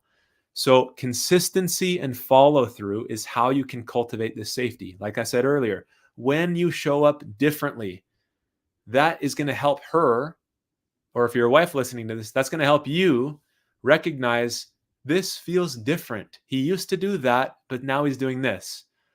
Okay, we'll see. Is this going to last? And so often people say, like, this is where I think a lot of people get discouraged. They're doing their very, very best, and they're struggling. And no matter what they're doing, they're just feeling like, we can't get traction. She still doesn't trust me. Why doesn't she trust me? I'm doing all these good things. What I want to offer you is that all of these elements need to be in place, because you could be doing really, really good things. But what if your conversations, let me actually go to that slide here. You could be doing awesome things. Look at the right side, addressing these issues. You might know exactly what the problem is. And then all of your good works are geared towards solving the problem.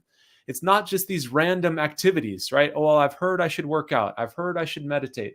I've heard I should go to a group and get an accountability partner or journal. Like, there's a bunch of good things that you could do, but that's this. If you don't know why you're doing them, and if those activities don't address the underlying reason why you're stuck, you're just those are good things, but it doesn't solve the issue. For example, meditation, if you are working on the belief level and you have this identity of, I'm a failure, and you're doing meditation in hopes that it will change that, it doesn't.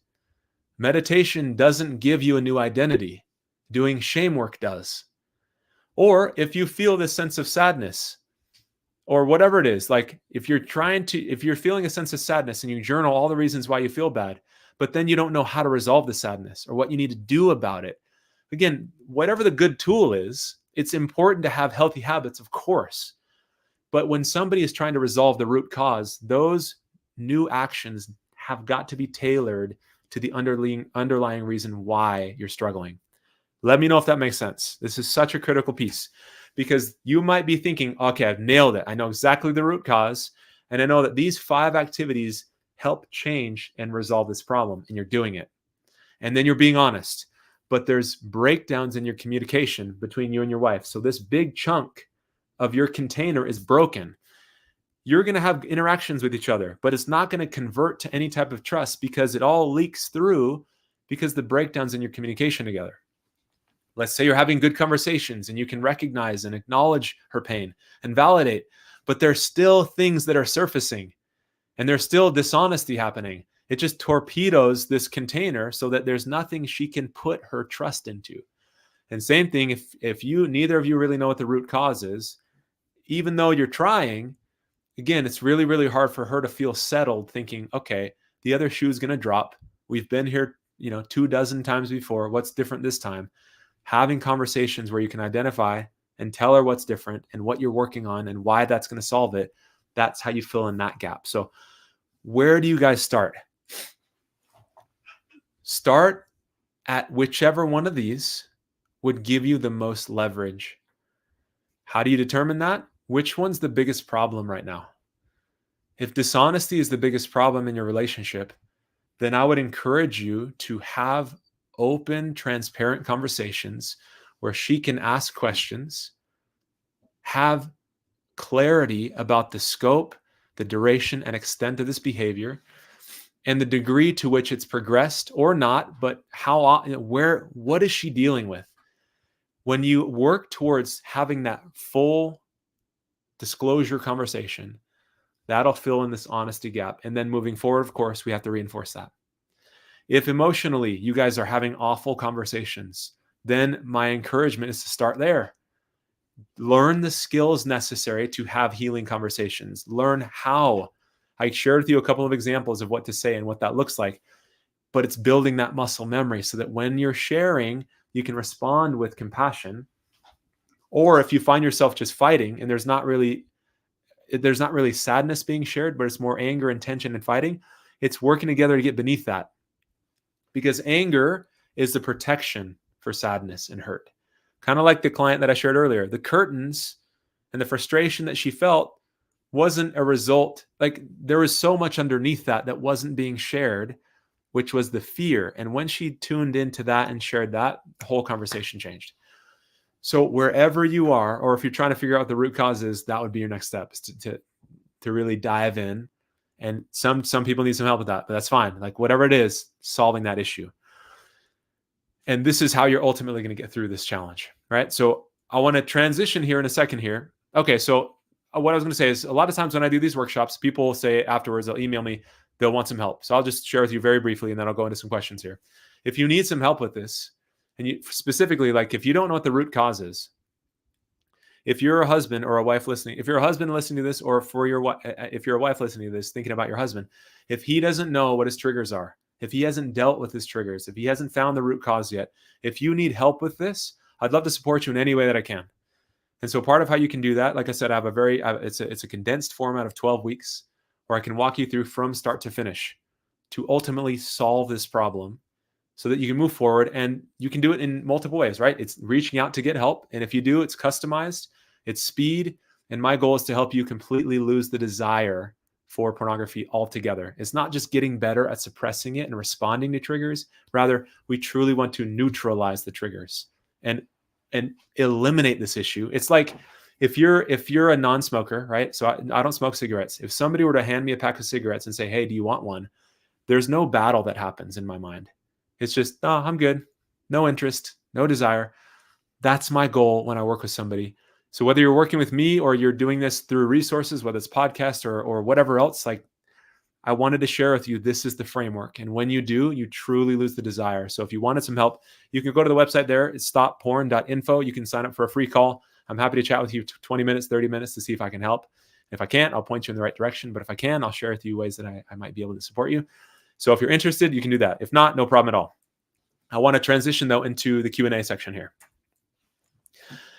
There are a few questions. Okay, so as you guys have been listening to this, what questions do you have? The rubber meets the road. I love being able to answer questions. I think the value in the workshop is here's the material, here's how to implement it. And then the questions are like, okay, that makes sense, but what do I do here? Or that part didn't really make sense. Or I don't see how that would help with this. Can you help me understand that? This is where I really want to help you guys, both men and women who are listening to this. So if you have questions, please drop them into the chat. There's a bit of a delay, like I said. So I want to answer these questions, which are some of the most common ones that I get, but I want to come circle back around to the questions that I see in the chat here. Okay, so let's see here. In fact, I just see one here. Let me put this on the board here. Les. Okay, so Les. Yes, Les. Okay, Les was in the program for those of you who are listening. Excellent work he's done. So let's see. She says, I felt more safe when my husband was a part of the program. Okay, good. That's great. Now that he's finished, I'm finding myself worried that he continuing to make progress and staying accountable. Okay, so great question. So here's my feedback on that. Let me actually go back here. So when working on an individual level, the goal in my mind is to help people become new. In other words, to have a heart change. And how heart changes are created, in part, is helping people work through these underlying issues that brought them to this pattern. Negative beliefs, not coping with feelings effectively, and habits.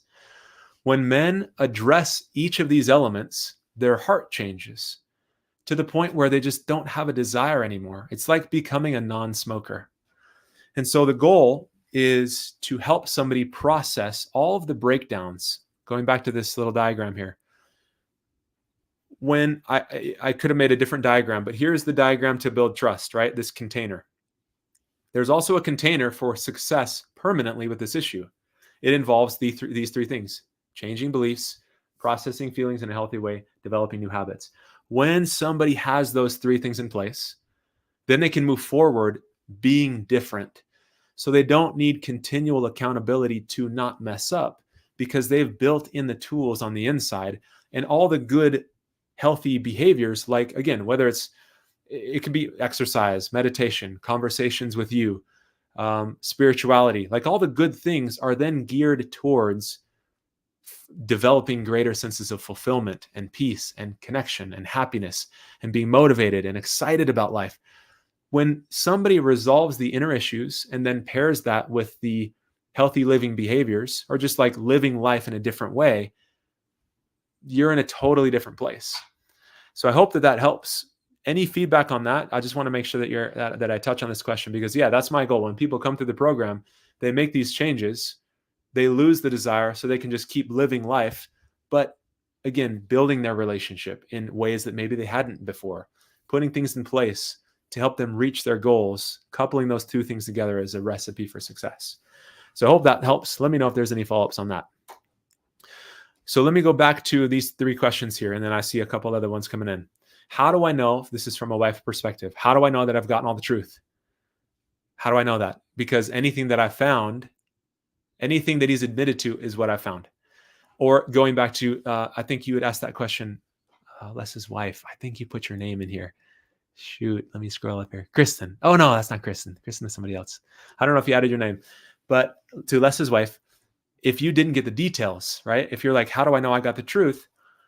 A part of how you can know, well, this is what's tough, right? There's no way to confirm most things in this. You can't go back in time. We don't have a crystal ball. And I know you're not asking for that. And I don't say that flippantly. But the reality is, because we can't mind read, we can't know for sure. So how can we know, though, on some level? The way that we can know is by recognizing that when men keep secrets, there has to be this compartmentalization that happens. I remember, in fact, I'll tell you this. There's a couple different ways that you can know this. This is such a good question. And I think many women have this question. When women feel like something is off, their intuition tells them something's just not right. I don't know what it is. I can't really put my finger on it, but something is off. Many women will feel that throughout their relationship because something is off. There have been secrets. And then when all this comes out for the first time or for the next time, it's confirmed to them, my intuition was right. I knew that something was off because I could feel it. You didn't know what it was, and you didn't actually have to know what it was to feel that it was off. You could just tell that the energy was weird. And what's that energy that you're picking up on? Avoidance, compartmentalization, uh, tension, distance, withdrawing. Something just feels right when you're in a relationship, when something is going on that contributes to those things. So when a wife feels like something's off, and then a husband acknowledges it and tells the truth, she still, of course, is going to have a hard time believing that because of their pattern. But then this is why I think the value of going all the way through this is there's honesty. That might not be enough because you don't know if it's true. That's why you have to anchor in these other elements in order to create this container. Because what happens is when there's honesty, or let me say it like this, when there's dishonesty, you are going to feel that at some point or another, it's going to come out, number one. Number two, you're likely going to feel him compartmentalizing because he has to use energy to suppress and to put this in the corner. That takes energy. And you're going to feel that, just like how you probably did up until this point. The good news is that intuition works both ways. It can serve you and help you know something feels right now. The goal is to become a new person, right? It's not just to not watch pornography. It's ultimately to become a new person, a more refined, developed version of yourself. That's a better way to put that. So that when a husband takes the steps to do the rest of these things, you will feel that too. So if you're not sure if you've gotten all the details and the truth, if he's working on developing emotional connection and you guys are having conversations and he sees you and he's present, you'll feel that. If you see him working on what led to this and then just living in a healthy way and operating differently, when all those elements are in place, that over a period of time will help you to feel, okay, is it okay or is it not? And you're not going to need to, you're not going to have all of it confirmed because, again, like I said, there's no way to, but you'll have a sense like, okay, I don't know in a positive way that I've gotten all the details, but I can feel like something's different. I'm working with a couple right now where the wife tells me in session, my husband is not the same man that he was 2 months ago. He's verifiably different. So she doesn't have to question all the time, do I have the truth? Because he was the client that I referred to earlier who said, I will not lie to my wife. All this stuff is out. I'm committed to telling the truth. He shows up. He's done his work. He's continuing to support her. He's having really good conversations with her. He's doing the stuff that he should be doing. That's how she can feel like things are different. So I hope that helps. Let me know if you guys have follow-ups on that. Number two, how do we work through the lies? That's really the same thing. It's the same answer. It's doing all the things in this container will ultimately help you restore the damage, repair the damage that the dishonesty has caused. Because this particular client that I'm working with is a different person, that's how she can tell that it's safe to move forward. And yes, it takes lots of ongoing conversations. It's a process of healing. It's not check the box. I had that talk once. I told the truth. I did my disclosure. I'm all good now. It's now we're having healing conversations together. We check in with one another. I share with her that I'm thinking about her, that I think that I care of her. I care about her. We're just different together. We foster connection in our relationship. That's an ongoing thing. That's where fulfillment in a relationship comes from. And so that's how you work through the lies too. It's by directly addressing this problem, putting all four of those pieces in place, and then the pain from the deception becomes swallowed up and absorbed in the fact that he's different now and your relationship is different. And from that spot, feeling grounded in a relationship where you're healthy and connected, the pain from the past gets absorbed. A wife doesn't have to carry this around for the rest of her life. What if I've told the truth, but she doesn't believe me? It's just a variation of the same question up above, right? So I've shared the truth. She doesn't believe me. What do I do now? You start here. You've told the truth. You've been honest. Great. Now focus on these other elements. She doesn't have to believe you right now. She's likely not going to. That's okay. The more you build in these other elements, that's how she's going to feel that you're a different person.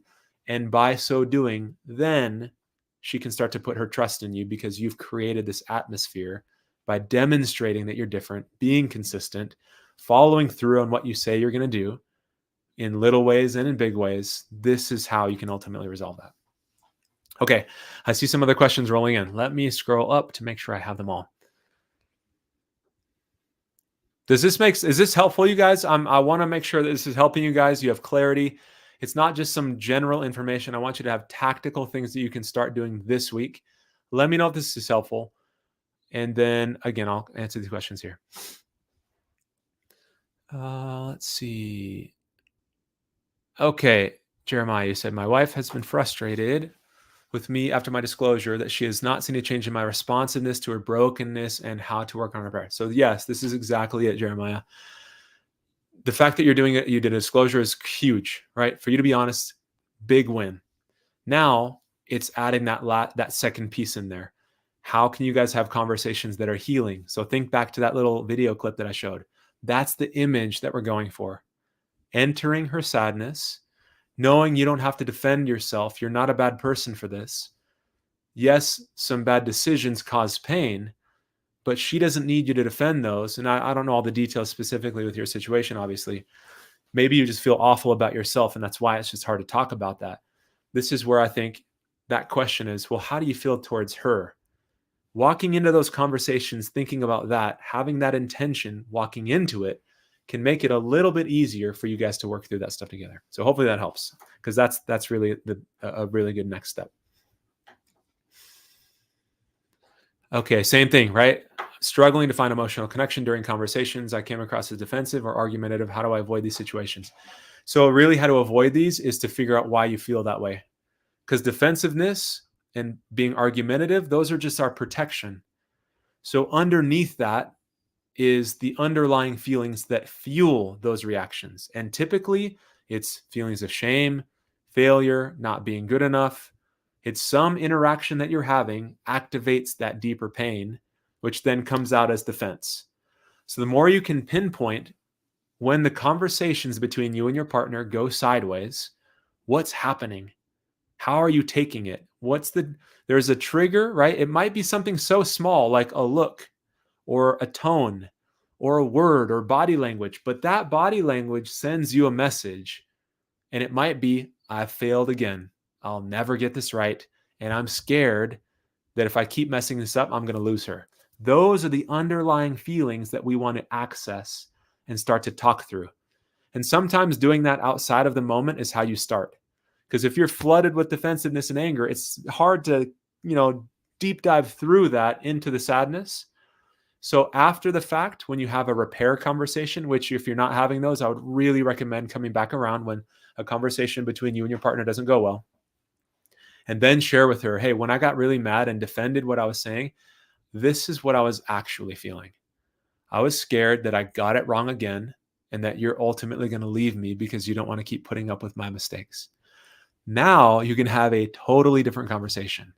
So that's how you get beneath that. So it's not so much avoiding it, it's getting clear about what's causing it. So you can, like, again, in the cockpit, it's like, oh, it's the engine that's the problem. Well, this, and this.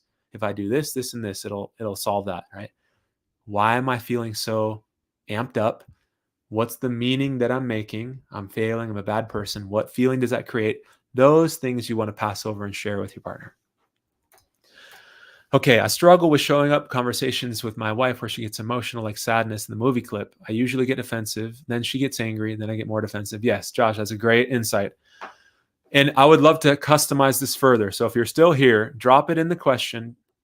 What specifically do you notice on the inside of you when you struggle to show up? When she's emotional or sad, how do you take it?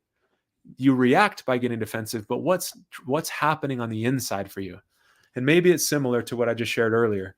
Feelings of inadequacy, feelings of I'm bad, look what I've done, or I don't know what to say. Whatever it is for you, I'm happy to customize it further. But if it's any one of those things, that's how you're going to want to deal with that. Getting in touch with that stuff first.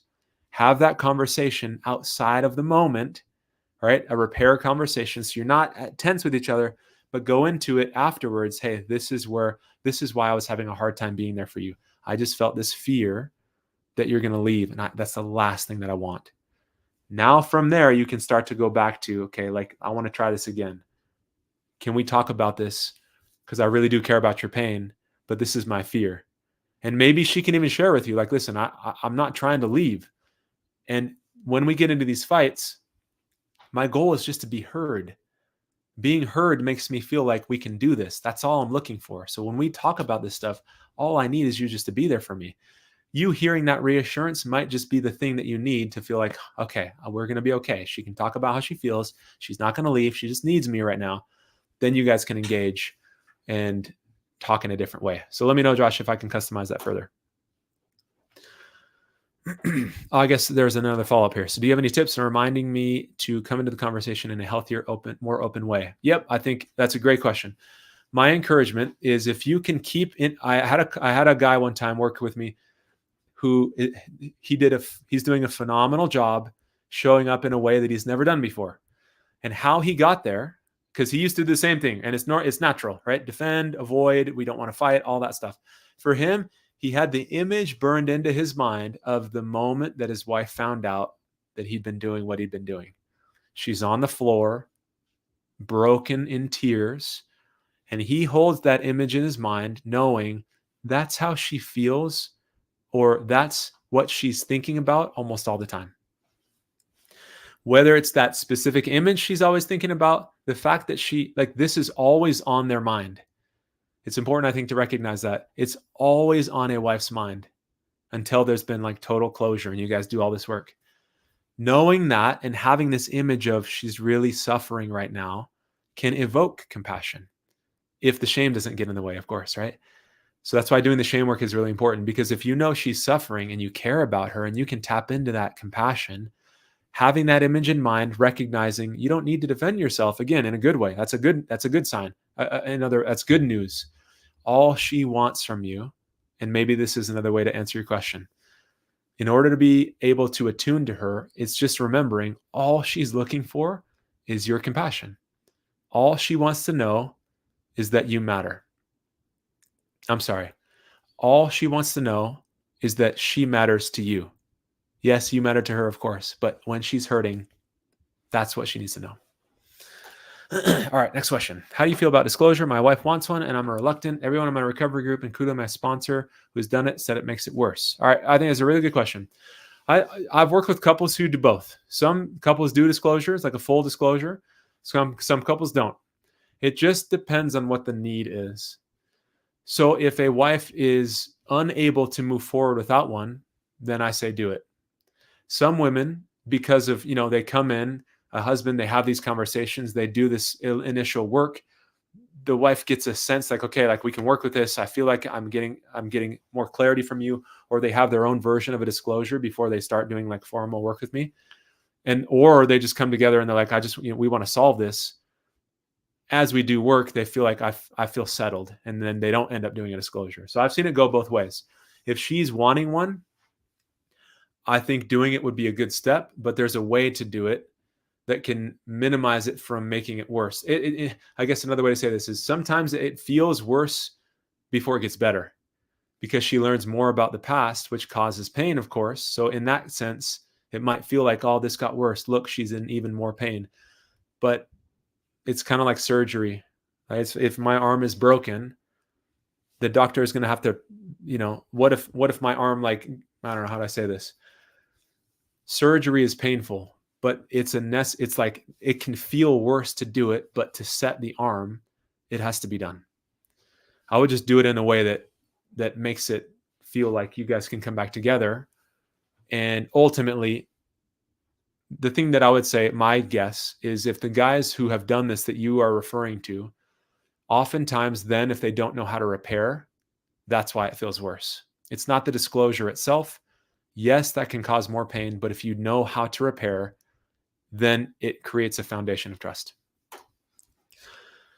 Okay, Linda, question here. What about when you get full disclosure, but you aren't trying answers for their questions? Hold on here. Let me make sure I make sense of this. What about when you get full disclosure, but you aren't trying answers, or maybe finding answers for your questions for more information than what you've been told? Maybe that's what you're saying. So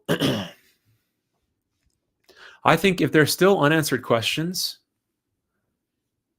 then it's worth having conversations together. Some questions are more detail-oriented, graphic type of details, which I don't find helpful.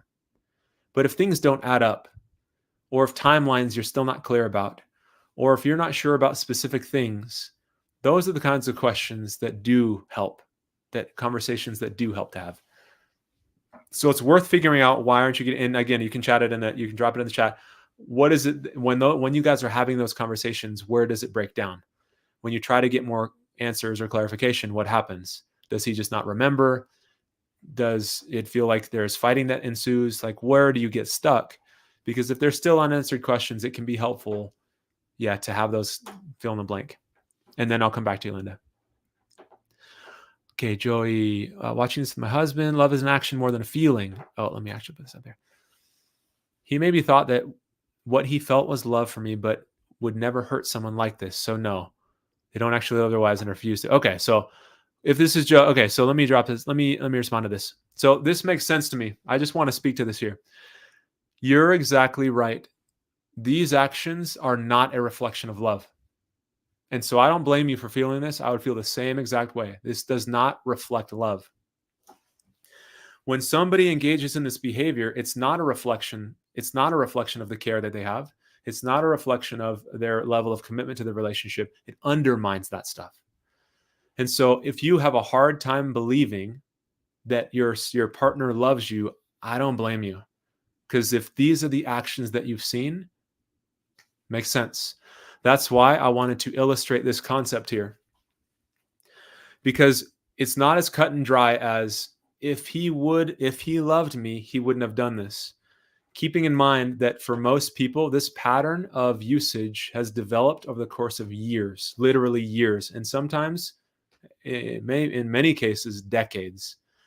So this problem has grown beyond their capacity, like I mentioned. It's grown beyond their capacity to actually deal with it. Not an excuse. It just puts an exclamation point on how necessary it is to actually get help. Because if this doesn't change, then of course, right?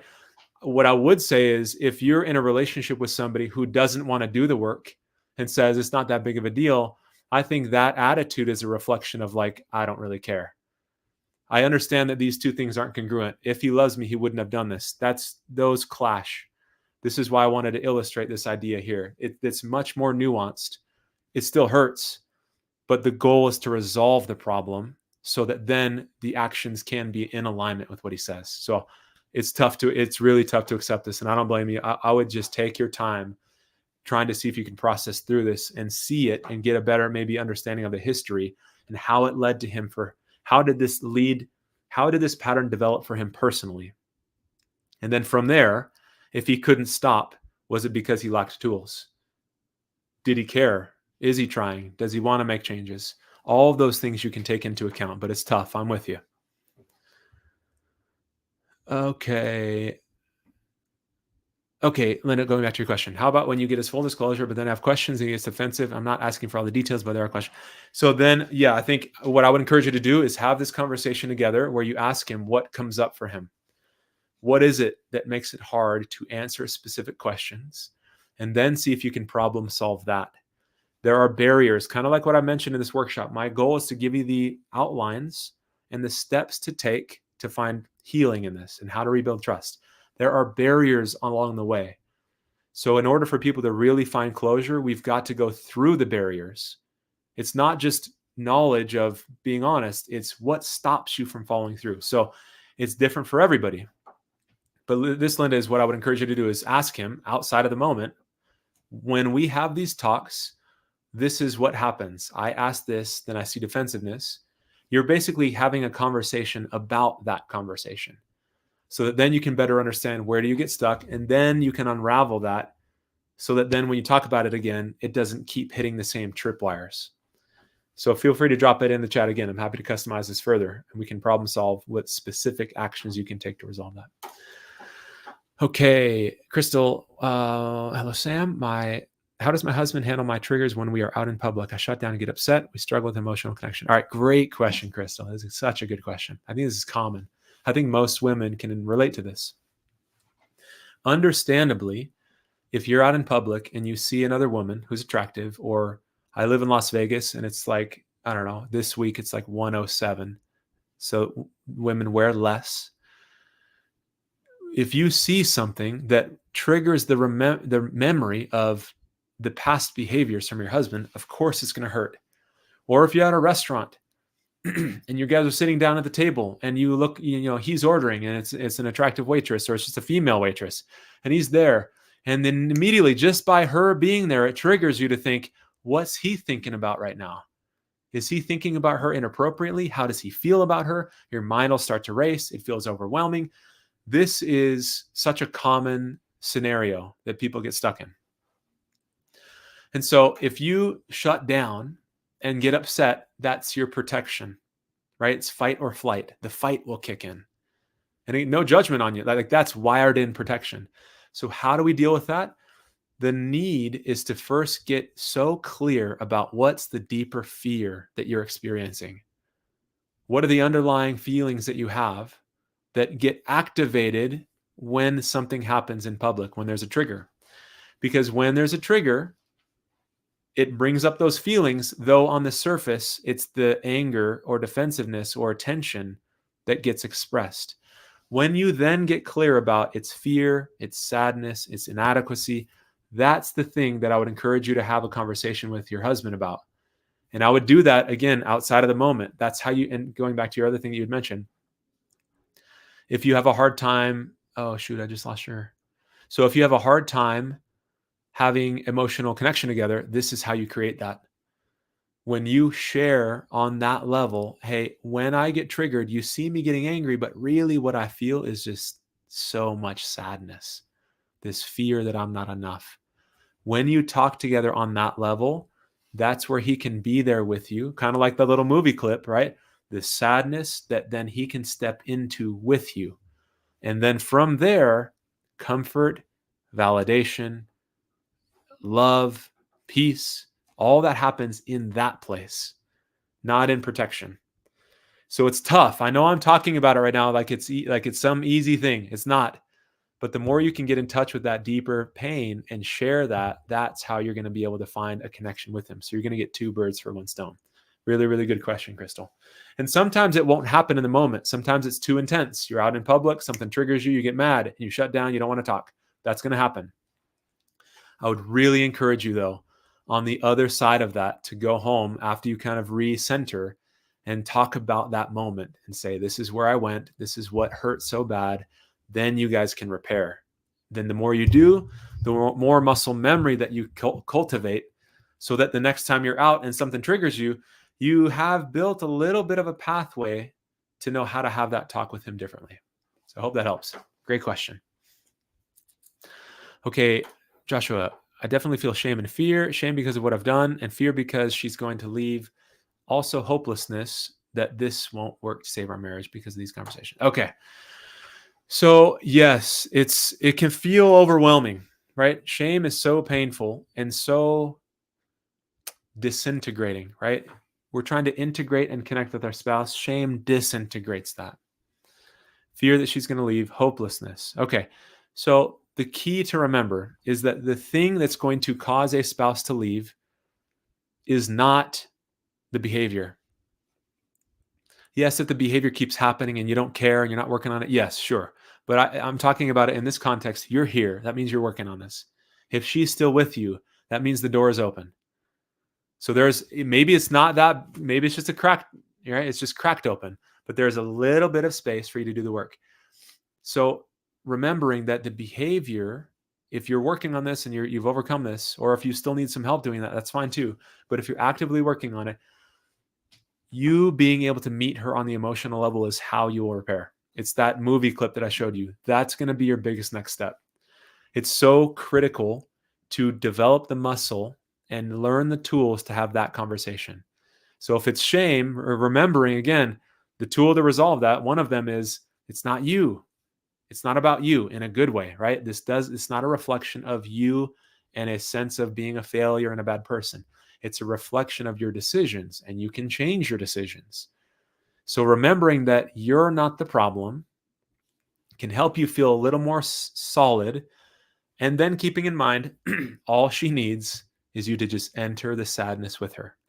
If she has a hard time sharing the sadness, that's then another thing that you guys are going to want to work out. have a conversation with her to say, hey, when we get stuck in our fights and I defend and you're angry, hi, honey, I really want to understand. While yes, there's anger there, understandably so. What else is like, is there, what are the softer feelings there? Is it sad? Do you feel inadequate? Is it hurt? Is it fear? When the anger shows up, what's driving that? Then you guys can start to talk on that level to have a different conversation together. So hopefully that helps, Josh. I'm happy to give you some more feedback. Jeremiah, you did a disclosure. Excellent. That's perfect. Really, really good. I hope that was helpful for you. Let's see. Kelly, how do we work through the past? It's hard to get over, but I cannot change the past. I accept full responsibility, and I'm fully committed to the future porn-free. So that's great. I think it's great. Those great steps, Kelly. So the way to get over the past is to have repair conversations. What that looks like is for you to talk about specific pains and hurts and fears that she has. Because if she feels stuck, okay, let me be a little bit more clear. If she feels stuck and the way she interprets this is you did all this stuff, which means you don't love her, then the way to deal, and it's like, this is again where it's so case by case, but let's say that's it. And it's hard for her to let go of the past because all of that meant for her that you never cared. Whatever the pain point is, that's what we want to go into.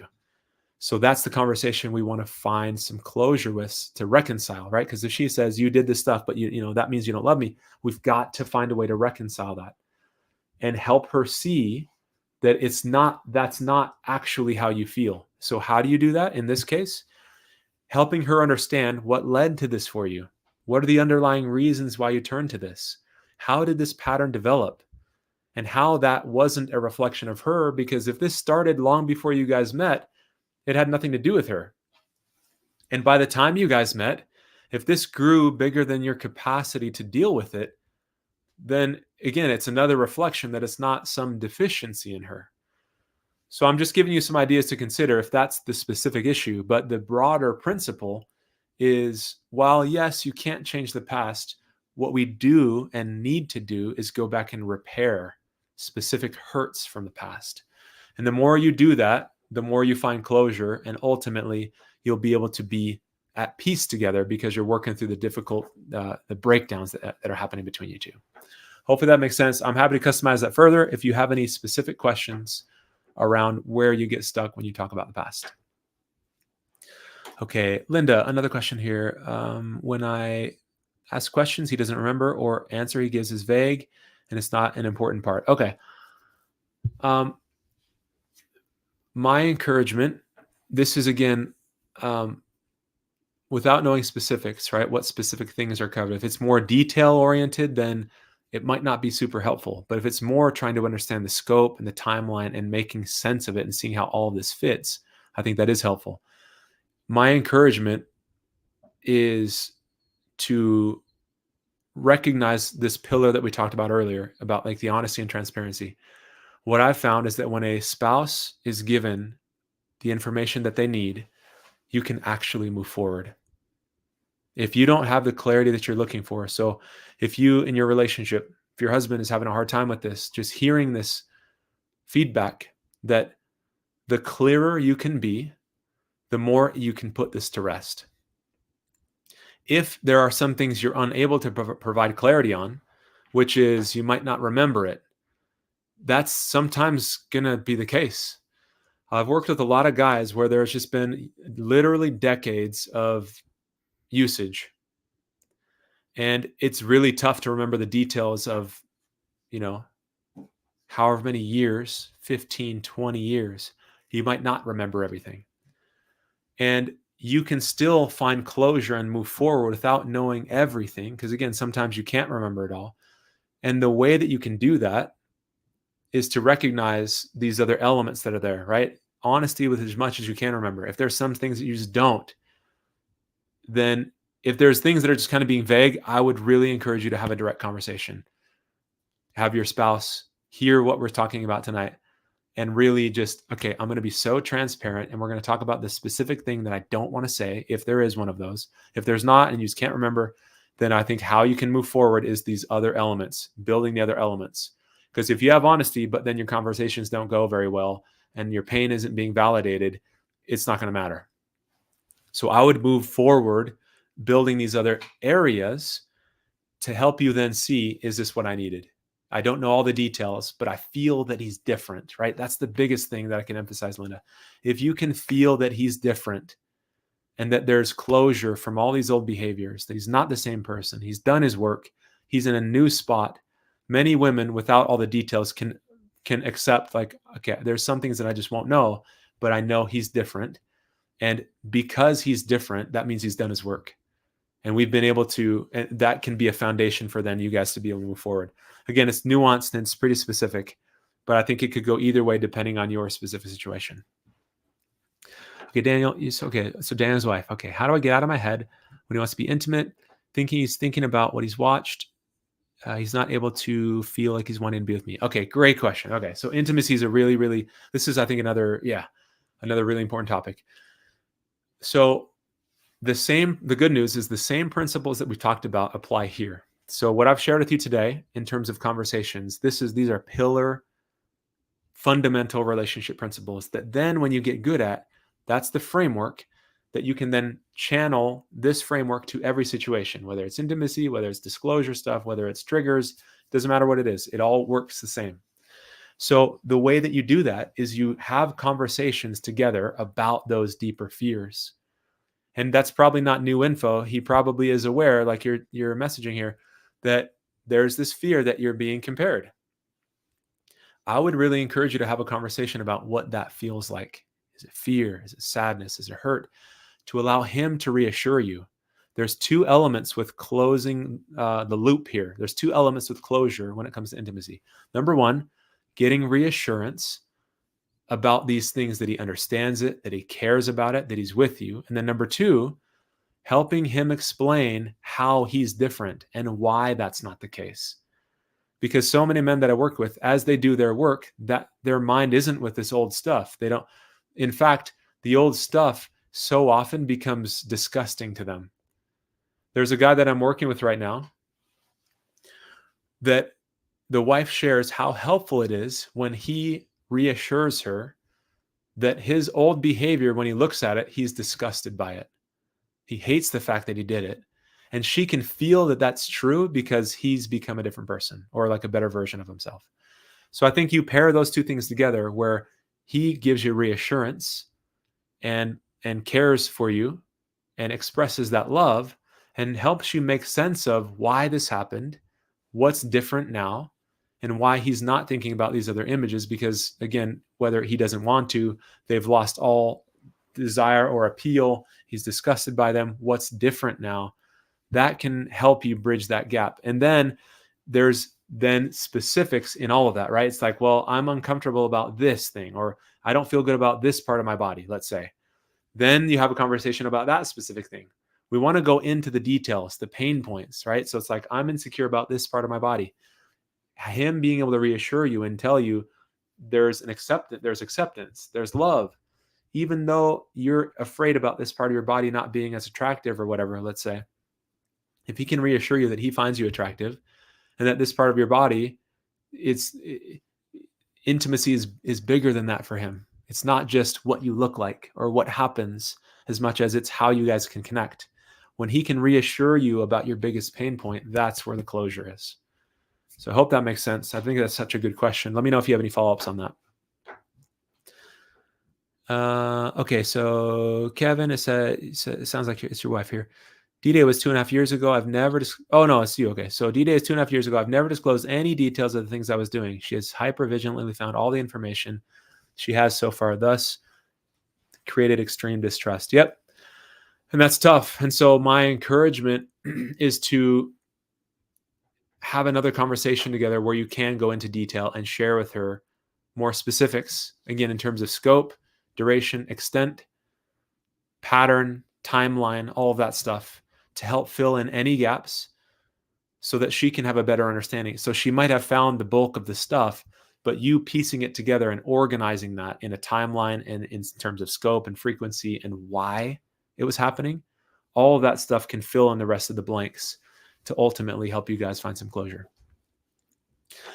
Okay, Crystal, say thank you. I talked to him about how I feel he struggles with showing compassion and affection. Yep. So I think, and struggling with reassurance. Then my encouragement, my guess is it has to do with one of the things that we talked about today, right? Whether it's shame or not knowing what to say, or feels bad about what he's done, so he just kind of isolates. This is where you're going to have a conversation about the conversation. So I would ask him, hey, when I talk about my pain, I know it can be hard for you. Can you help me understand what's going on the inside? Do you just feel bad about yourself? Do you not know what to say? And then you guys can start working through the blocks that get in the way. Because I think a lot of guys struggle because of shame. So I hope if he's here listening to this, it can give him some ideas about how to deal with that. If he's not here listening to this, I would encourage you to share this with him so he can get those ideas and then implement and remove the blocks to make it a little easier for him to be there for you in your pain. Daniel, thank you. We've got some work to do. Okay, great. So my hope today, again, I know that this workshop today, it looks like there's no other questions. If there are, feel free to drop it in the chat. If not, we can end on this point here. The purpose of the workshop is to give you this big picture view. Let me go back. Oh, shoot. Okay, before I do, I want to share this with you guys. Okay, this is one thing I'm super excited about. In the school community, which is super awesome, and people are coming into the community. It's the men's group. I'm excited for this. It's a place for people to get support and not have to do this by themselves. And so this is what I want to do, is have this be a spot where guys can get support, know how to develop tools to resolve these issues, get feedback from other guys. There's some really great guys that are in this already, some of whom have come a long, long way. And so whether you are struggling and you're in the thick of it right now, or you've come a long way, either way, this is a place for you to offer support and encouragement, because knowing you're not alone is so, so important. And even if you haven't figured everything out, you can still offer encouragement and be there for one another and cheer each other on. So I'm really, really excited about this. So what I want to do here is I want to open up this opportunity for people who are in the group. And I might open this up for podcast listeners in general, but for everybody who's in the group, there is a leaderboard here. So if you look at the bottom right of the screen, it's 30-day leaderboard. And it tracks engagement. My goal, like I said, is to have this place where people engage together. So as a prize, I'm going to test something new on my podcast, and I'm opening this up to everybody who's here, which is I want to do like a live 30-minute, 40-minute episode where I'm actually giving feedback and coaching to your situation specifically. And the value, because again, sometimes I lament the fact that literally it's like I'm sitting here with my mic, staring at my mic, I'm speaking to the microphone, knowing, of course, everybody's listening. But when I'm doing my podcast, it's just me and my computer. I know there are so many questions that people have, or it's like, hey, that makes a whole lot of sense, but how do I apply it here? Or what would you do with this? Or how can I respond by doing this? This is where you guys can have a chance to do this. So like I mentioned, I love working with people in a full 12-week capacity. So if you're looking for help, then again, you can go to that website. Again, if you need it, it's stopporn.info, and you can book a call and I'll see if I can help you, and I'll take you from start to finish.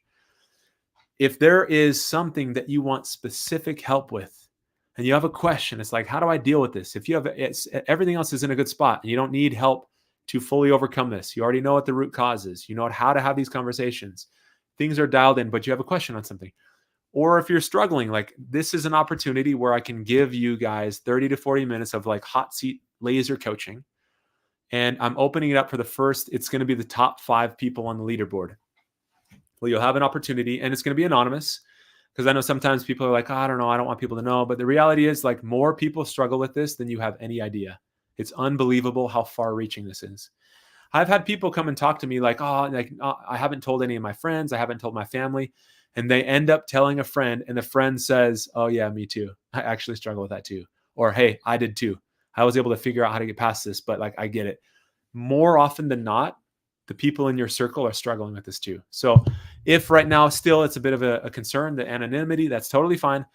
These are going to be anonymous calls. So we're not going to use your name. And number 2, I've got some software actually that can change the sound of the voice, so people won't even recognize you. But it's a chance for you guys to get specific targeted coaching on a specific issue that you have. So what I'd love to invite you to do is over the next 7 days, really engage together, maximize this community, and create a space where not just for 7 days, but for beyond, you start to develop these relationships with people by recognizing who they, you see they're posting, you start to know their situations, you offer encouragement. It feels so good to contribute. It feels good to give back. Even if you don't have all the answers, that's not really what's necessary. It's encouragement. It's knowing they're not alone. It's having their back. If you have some ideas, great, share them. But what I want you guys to do is engage this week by starting off and saying, what are some takeaways that you got from the workshop today? There's going to be people in the group who are maybe going to watch the replay. Drop what you learned. Has this been helpful? Have you benefited by being here? What are some things that you've been able to take away? What are you working on? Share that stuff. Ask other people, how are they doing? Where are they struggling? And when you comment and engage, if you like and comment on other people's posts, if they comment on your posts, you get points. So the top 5 people on leaderboard at the end of 7 days, you're going to get 30, 40 minutes of hot seat coaching. And I want to test this out and see if people like this. If they do, I'd love to keep producing more content, which means the more people engage, the more they're going to get opportunities to do this. But I'm going to test this out for the first 5 people here who are on the top of the leaderboard. So please go into the community, chime in, help each other out. And I'm going to be in there as well. It's a very cool feeling to give back. So my encouragement then for you all is, it looks like there's a couple of people here. He's listening with me. Okay, good. So I would start there then, Crystal. I would start with the things that we'd mentioned, having those conversations together outside of the moment. Daniel, it looks like wife took a picture of the Tupperware. Okay, it's a start. All right, that's great. So now you have your pillars. Those are our targets. This is what I would encourage you to do. Robert, you're very welcome. It's a pleasure to be here. Glad you guys have been here. And I'm really glad to hear, Crystal, the podcasts have been helpful. Glad you're following along. That's my goal. So my encouragement this week is you take all of this stuff, pick one thing. What's the biggest problem that you're having? Isolate the problem, then reverse engineer why you're having it. What skill do you need to learn? Where's the breakdown? What the challenge is that's preventing you from implementing this? And then once you identify that, then you can then work towards removing the block, get the block out of the way.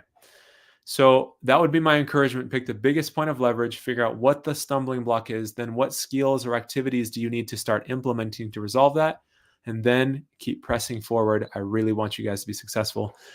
Rich, you mentioned where can you find the leaderboard? This is in the school group. So this is in the men's group. This is in all of the emails. It's in the podcast show notes now.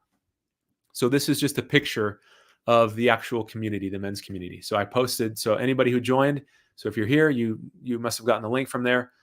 Or if you're on the email list, then you got it sent to you there. So this is in the school community. So hop in there, chime in, whether you have a question individually, or if you have a question for your relationship, you and your partner can both attend.